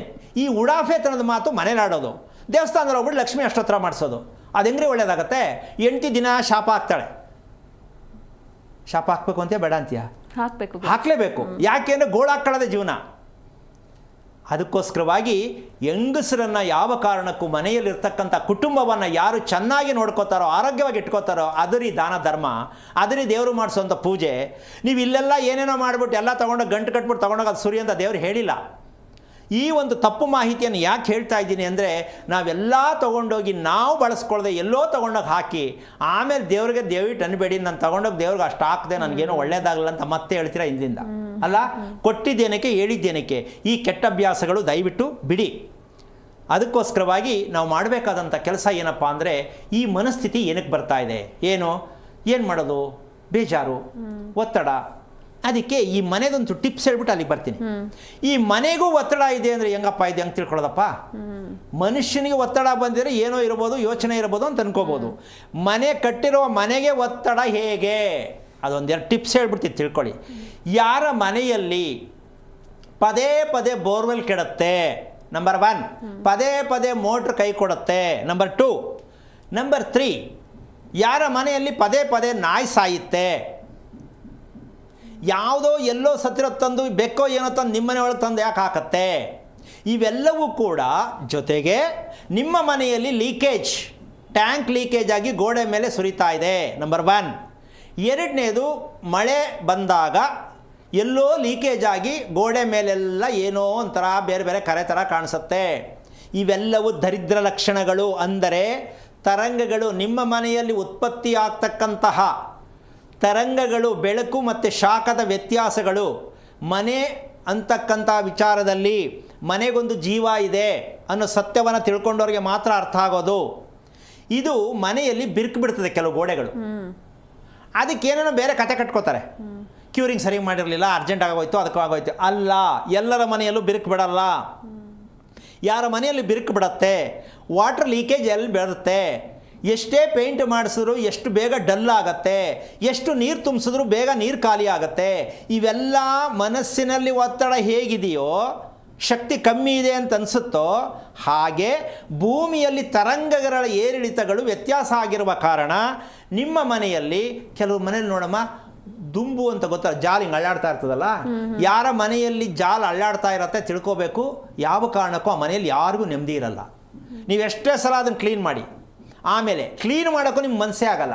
ಅಯ್ಯೋ ನನ್ನ ಕಾಲ ಆಗಲ್ಲಪ್ಪ, ಏನು ಮಾಡೋದು, ಯಾರೋ ಆಳು ಸಿಕ್ಕಲ್ಲ, ಏನು ಮಾಡೋದು, ಈ ಥರ ಎಷ್ಟೋ ಜನ ಕಾಲ ಕಳೀತಾ ಇರ್ತಕ್ಕಂಥದ್ದು. ಮನೆಯಲ್ಲಿ ನಿಮ್ಮ ನಿವೇಶನದಲ್ಲೂ ಕೂಡ ಒತ್ತಡ ಉತ್ಪತ್ತಿ ಆಗ್ತಕ್ಕಂಥ ಭೂಮಿ ಆಗಿರುತ್ತೆ, ಎಷ್ಟೋ ವರ್ಷ ಆಗಿರುತ್ತೆ. ಅದನ್ನು ಸರಿಯಾದ ರೀತಿಯಲ್ಲಿ ತಿಳ್ಕೊಂಡು ಕಟ್ಟಿರ, ಲಕ್ಷಾಂತರ ರೂಪಾಯಿ ಖರ್ಚು ಮಾಡಿ ಮನೆ ಕಟ್ತೀರಾ, ಆ ಭೂಮಿಯ ಯೋಗ್ಯತೆ, ಭೂಮಿಯ ಆರೋಗ್ಯ ತಿಳ್ಕೊಳ್ಳುವಂಥ ಮಟ್ಟ ನಮಗೆ ಗೊತ್ತಿದೆಯಾ? ಗೊತ್ತಿಲ್ಲ. ನಮ್ಮ ಭೂಮಿಯಲ್ಲಿ ಆರೋಗ್ಯ ಇದೆಯಾ ಅಂತ ತಿಳ್ಕೊಬೇಕಾ ಇಲ್ಲಮ್ಮ? ಎಷ್ಟೋ ಜನಕ್ಕೆ ಆಶ್ಚರ್ಯ ಇರ್ಬೋದು, ಭೂಮಿ ಆರೋಗ್ಯ ಯಾರು ಸ್ವಾಮಿ ಕಂಡುಹಿಡಿಯೋದು? ಬನ್ನಿ ಹೇಳ್ಕೊಡ್ತೀವಿ. ಭೂಮಿ ಆರೋಗ್ಯ ಹೇಗೆ ಕಂಡುಹಿಡಿಬೇಕು ಅಂತ ಬನ್ನಿ ಹೇಳ್ಕೊಡ್ತೀವಿ. ಅಥವಾ ನಿಮ್ಮ ಕುಂಡ್ಲಿ ತೊಗೊಂಡು ಬನ್ನಿ, ನಿಮ್ಮ ಮನೇಲಿ ಏನಾಗಿದೆ ಆರೋಗ್ಯ ಅಂತ ಇಲ್ಲೇ ಹೇಳ್ಕೊಡ್ತೀವಿ. ಈ ಸತ್ಯವನ್ನು ತಿಳ್ಕೊಳ್ತಕ್ಕಂಥದ್ದು ಇದು ಕೂಡ ಒತ್ತಡ. ಆಗ ಆ ಮನೆ ಇರ್ತಕ್ಕಂಥವ್ರಿಗೆ ಕಾಲು ನೋವು, ಬೈ ನೋವು, ಬೆನ್ನು ನೋವು, ಹೊಟ್ಟೆ ನೋವು, ಈ ಥರ ತರತರವಾದ ರೀತಿಯಲ್ಲಿ ಕಾಯಿಲೆಗಳು ಉತ್ಪತ್ತಿ ಆಗುತ್ತೆ ಆ ಮನೆಯಲ್ಲಿ ಒತ್ತಡ ಸ್ಥಿತಿ ಇದ್ದಾಗ. ಇದು ಮನೆ ಭಾಗಿ ಆಯಿತು. ಈಗ ಒತ್ತಡ ಇಲ್ಲಿ ನಮ್ಮ ದೇಹದಲ್ಲಿ ಯಾಕೆ ಒತ್ತಡ ಬರುತ್ತೆ? ನೆಮ್ಮದಿಯಾಗಿರಬೇಕು, ಎಲ್ರಿಗೂ ಆಸೆ. ಈ ಒತ್ತಡಕ್ಕೆ ಕಾರಣ ನಾವು ಆಡ್ತಕ್ಕಂಥ ಉಸಿರಾಟ. ನಮ್ಮ ಉಸಿರಾಟದ ಸತ್ಯವನ್ನು ತಿಳಿಯದೇ ಇರುವ ಕಾರಣ ಮಕ್ಕಳಿಂದ ದೊಡ್ಡೋರ್ವರೆಗೂ ಕೂಡ ಎಲ್ಲರಿಗೂ ಒತ್ತಡ ಒತ್ತಡ ಬೇಜಾರು ಒತ್ತಡ ಬೇಜಾರು. ಏನು ಮಾಡ್ಬೇಕಂಗಾರೆ? ಉಸಿರಾಡ್ತಾ ಇದ್ದೀವಲ್ಲ, ಅಲ್ವಲ್ಲ, ಉಸಿರಿನ ಅರ್ಥ ಇದೆ, ದೇವರ ಒಂದು ಮಂತ್ರ ಇದೆ. ನಮ್ಮ ಉಸಿರಾಟದಲ್ಲಿ ದೇವರದ ಒಂದು ಮಂತ್ರ ಇದೆ. ನಾವು ಬಾಯಲ್ಲಿ ಹೇಳ್ತೀವಲ್ಲ ಮಂತ್ರ, ಅದಲ್ಲ. ನಮ್ಮ ಉಸಿರಾಟದಲ್ಲೇ ದೇವರ ಮಂತ್ರದ ಒಂದು ಶಬ್ದ ಇದೆ. ಯಾವುದದು ಅಂದರೆ, ಇವತ್ತು ದಯವಿಟ್ಟು ಮನೇಲಿ ಕೂತ್ಕೊಂಡ್ರೆ ಟೆಸ್ಟ್ ಮಾಡ್ಬೋದು. ಒಂದು ಗ್ಲಾಸ್ ಇದ್ದರೆ ನೀವು ಕಿಟಕಿ ಹತ್ರ ಹೋಗಿ ಬಾಗಿಲ ಹತ್ರ ನಿಂತ್ಕೊಂಡು ಕಿವಿಗೆ ಗ್ಲಾಸ್ನ ಕೊಡಿ, ಉಲ್ಟಾ ಮಾಡಿ, ಓಂಕಾರ ಬರುತ್ತೆ. ಗೊತ್ತಾಗುತ್ತಲ್ಲ, ಓಂಕಾರ ಬರುತ್ತೆ. ಅಂದರೆ ಪ್ರಕೃತಿಯಲ್ಲಿ ಬರ್ತಕ್ಕಂಥ ಓಂಕಾರ ಅದೇ ಭಗವಂತ. ಯಾರೋ ಬರೆದಿಟ್ಟಂಥ ಮಂತ್ರ ಅಲ್ಲ, ಯಾರೋ ಹೇಳ್ಕೊಂಡಂಥ ಮಂತ್ರ ಅಲ್ಲ, ನೀವು ಕಲ್ತಿರ್ತಕ್ಕಂಥ ಮಂತ್ರ ಅಲ್ಲ. ಪ್ರಕೃತಿಯಲ್ಲಿ ಉದ್ಭವ ಆಗ್ತಕ್ಕಂತಹ ಮಂತ್ರ ನಿಮ್ಮ ಕಿವಿಗೆ ಕೇಳಿಸುತ್ತೆ, ಓಂಕಾರ. ಈ ಓಂಕಾರದಲ್ಲಿರ್ತಕ್ಕಂತಹ 3 ಅಕ್ಷರ, ಅಕಾರ ಉಕಾರ ಮಕಾರ, ಈ 3 ಅಕ್ಷರ, 3 ಅಲ್ಲ 3 ಅಕ್ಷರ ನಿಮ್ಮ ಉಸಿರಾಟದ ಒಂದು ಶಕ್ತಿಯನ್ನು ತೋರಿಸುತ್ತೆ. ನೀವು ತಿಳ್ಕೊಂಡ್ರೆ ಎಷ್ಟು ಜನ ತಿಳ್ಕೊಂಡಿದ್ದೀರಾ? 3 ಅಕ್ಷರದ ಇರತಕ್ಕಂಥ ಓಂಕಾರ ನಮ್ಮ ದೇಹವನ್ನು ಶುದ್ಧಿ ಮಾಡುತ್ತೆ, ಆರೋಗ್ಯ ಕೊಡುತ್ತೆ, ನೆಮ್ಮದಿ ಕೊಡುತ್ತೆ. ನಮ್ಮ ದೇಹದಲ್ಲಿ ಭಗವಂತ ವಾಸ ಮಾಡ್ತಾ ಇದ್ದಾರೆ ಅನ್ನೋ ಒಂದು ಶಕ್ತಿ ನೀವು ಪಡ್ಕೋಬಹುದು. ಈಗ ಅದು ಸಿಗ್ತಾ ಇಲ್ಲ. ಯಾಕೆ ಸಿಗ್ತಾ ಇಲ್ಲ? ಉಸಿರಾಡ್ತಾ ಇಲ್ವಾ ನಾವು ಅನ್ನೋ ಪ್ರಶ್ನೆ ಬರುತ್ತೆ. ಅದಕ್ಕೊಂದು ಸಣ್ಣ ಟಿಪ್ಸ್ ಹೇಳ್ತೀನಿ. ಏನು? ನಾವು ಕೂತ್ಕೊಳ್ತಕ್ಕಂಥದ್ದು, ಮನಸ್ಸು ಒತ್ತಡ ಬಂದರೆ, ಬೇಜಾರಾದರೆ ದೇವಸ್ಥಾನಕ್ಕೆ ಹೋಗಿ ಬರೋಣ ಅಂತ ಎಷ್ಟೋ ಜನದ ಅಭ್ಯಾಸ ಇದೆ. ಏನಮ್ಮ, ಅದಾಗತ್ತಾ? ದೇವಸ್ಥಾನಕ್ಕೆ ಹೋಗೋದು ಸರಿನೇ, ಅಲ್ಲಿಂದ ಈಚೆ ಬಂದರೆ ಒತ್ತಡ ಶುರು ಆಯಿತು. ಹೌದಾ? ಎಲ್ಲಿಗೆ ಹೋಗ್ತೀರಾ ಆಮೇಲೆ? ಇನ್ನು ಕೆಲವರು ಬೇಜಾರಾದರೆ ಮೆಡಿಕಲ್ ಸ್ಟೋರ್ಗೆ ಹೋಗ್ಬೋದು, ಏನಾದ್ರು ಮಾತ್ರೆ ತಿನ್ನೋಣ ಅಂತ. ಇನ್ನು ಕೆಲವರು ವೈನ್ ಸ್ಟೋರ್ಗೆ ಹೋಗ್ಬೋದು. ಅವ್ರವ್ರ ಅನುಕೂಲಕ್ಕೆ ತಕ್ಕಂತೆ ಎಲ್ಲೆಲ್ಲೋ ಹೋಗ್ಬೋದು. ಆದರೂ ಮತ್ತೆ ಮನೆಗೆ ಬಂದಾಗ ಚೇಂಜ್ ಆಗಲ್ಲ. ಈ ಒತ್ತಡಕ್ಕೆ ನಾವು ಮಾಡ್ತಾ ಇರ್ತಕ್ಕಂತಹ ಒಂದು ವಿಷಯ ಏನಪ್ಪ ಆಗಿದೆ ಅಂತಂದರೆ, ಅಕಾರದಲ್ಲಿ ಇರ್ತಕ್ಕಂಥವ್ರು ಯಾರು? ಅಕಾರ ಅಂದರೆ ಅರ್ಕ, ಅಂದರೆ ಸೂರ್ಯ. ಉಕಾರದಲ್ಲಿ ಇರ್ತಕ್ಕಂಥವ್ರು ಯಾರು? ಅವನೇ ಅಗ್ನಿ, ಶಿವ. ಅಗ್ನಿ ಸ್ವರೂಪ ಶಿವ. ಮಕಾರದಲ್ಲಿ ಇರ್ತಕ್ಕಂಥವ್ರು ಯಾರು? ಚಂದ್ರ. ಈ ಕೊನೆಯಲ್ಲಿ ಬರುತ್ತಲ್ಲ, ಅದೇ ನಿಮ್ಮ ಶರೀರದಲ್ಲಿ ಹರಿತಾ ಇರತಕ್ಕಂಥ ರಕ್ತಕ್ಕೆ ಶಕ್ತಿ ಕೊಡ್ತಕ್ಕಂಥ ಅಕ್ಷರ. ಈ ಓಂಕಾರವನ್ನು ನೀವು ಜಪ ಮಾಡ್ತಕ್ಕಂಥದ್ದು ಅಂದರೆ, ಊಟ ಮಾಡುವಾಗ, ಕೆಲಸ ಮಾಡುವಾಗ ಬಿಟ್ಟು ನಾವು ಈ ಓಂಕಾರ ಸ್ಮರಣೆ ಮಾಡ್ತಕ್ಕಂಥ ಅಭ್ಯಾಸ ನಮಗಿದೆಯಾ? ಇಲ್ಲ. ಮಕ್ಕಳಿಗೆ ಹೇಳ್ಕೊಟ್ಟಿದ್ದೀವಾ? ಇಲ್ಲ. ಹೀಗೆ ನಮ್ಮ ರಕ್ತದಲ್ಲಿ ಇರ್ತಕ್ಕಂತಹ ಕೊಬ್ಬಿನ ಅಂಶ ಕರಗಬೇಕಾ ಬೇಡವಮ್ಮ? ಕರಗಬೇಕು ಗುರು. ಕರಗಲೇಬೇಕಲ್ಲ ಪ್ರತಿಯೊಬ್ಬರಿಗೂ. ಕೊಬ್ಬಿನ ಅಂಶ ಕರಗೋದಕ್ಕೆ ನಾವೇನು ಮಾಡ್ತಾ ಇದ್ದೀವಿ? ಮಕ್ಕಳಿಗೆ ಏನು ಮಾಡಿಸ್ತಾ ಇದ್ದೀವಿ? ಅರ್ಥ ಮಾಡ್ಕೊಳ್ಳಿ. ನಮ್ಮ ದೇಹದಲ್ಲಿ ಹರಿಯುತ್ತಿರುವ ರಕ್ತದ ಕೊಬ್ಬಿನ ಅಂಶವನ್ನು ಕರಗುವುದಕ್ಕೆ ನಮ್ಮ ಪ್ರಯತ್ನ ಯಾವುದು? Question mark.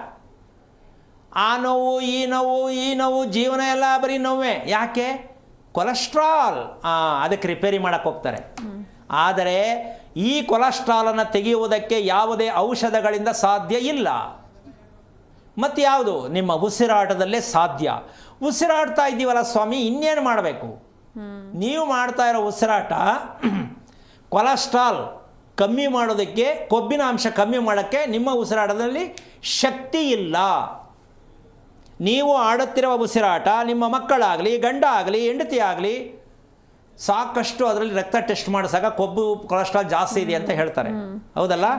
ಈಗ ಹಾರ್ಟ್ ಅಟ್ಯಾಕ್ ಆಗಲಿ, ಶುಗರ್ ಬರಲಿ, BP ಬರಲಿ, ಇದೇ ತಾನೇ ಪ್ರಾಬ್ಲಮ್ ಬರೋದು. ಈಗ ಯಾಕಿದು ಬರ್ತಾ ಇದೆ ಹಾಗಿದ್ಬೇ ಅಂತಕ್ಕಂಥದ್ದು, ಇಲ್ಲಿ ಮಧುಮೇಹ, ಶುಗರ್ ಬರ್ತಕ್ಕಂಥದ್ದು, ಹಾರ್ಟ್, ಹೃದಯಾಘಾತ ಆಗ್ತಕ್ಕಂಥದ್ದು, ಇನ್ನು ಸ್ವಲ್ಪ ಮುಂದಕ್ಕೆ ಹೋದರೆ ಕ್ಯಾನ್ಸರ್ ಬರ್ತಕ್ಕಂಥದ್ದು. ಇದಿಷ್ಟು ಏನಕ್ಕೆ ಅಂದರೆ, ಮನಸ್ಸಿನ, ದೇಹದ ಒತ್ತಡದಿಂದ ಈ 3 ರೋಗಗಳು ನಮ್ಮ ಭಾರತ ದೇಶದಲ್ಲಿ ಅತಿ ಅಮೂಲ್ಯವಾಗಿ ಬೆಳೀತಾ ಇದೆ.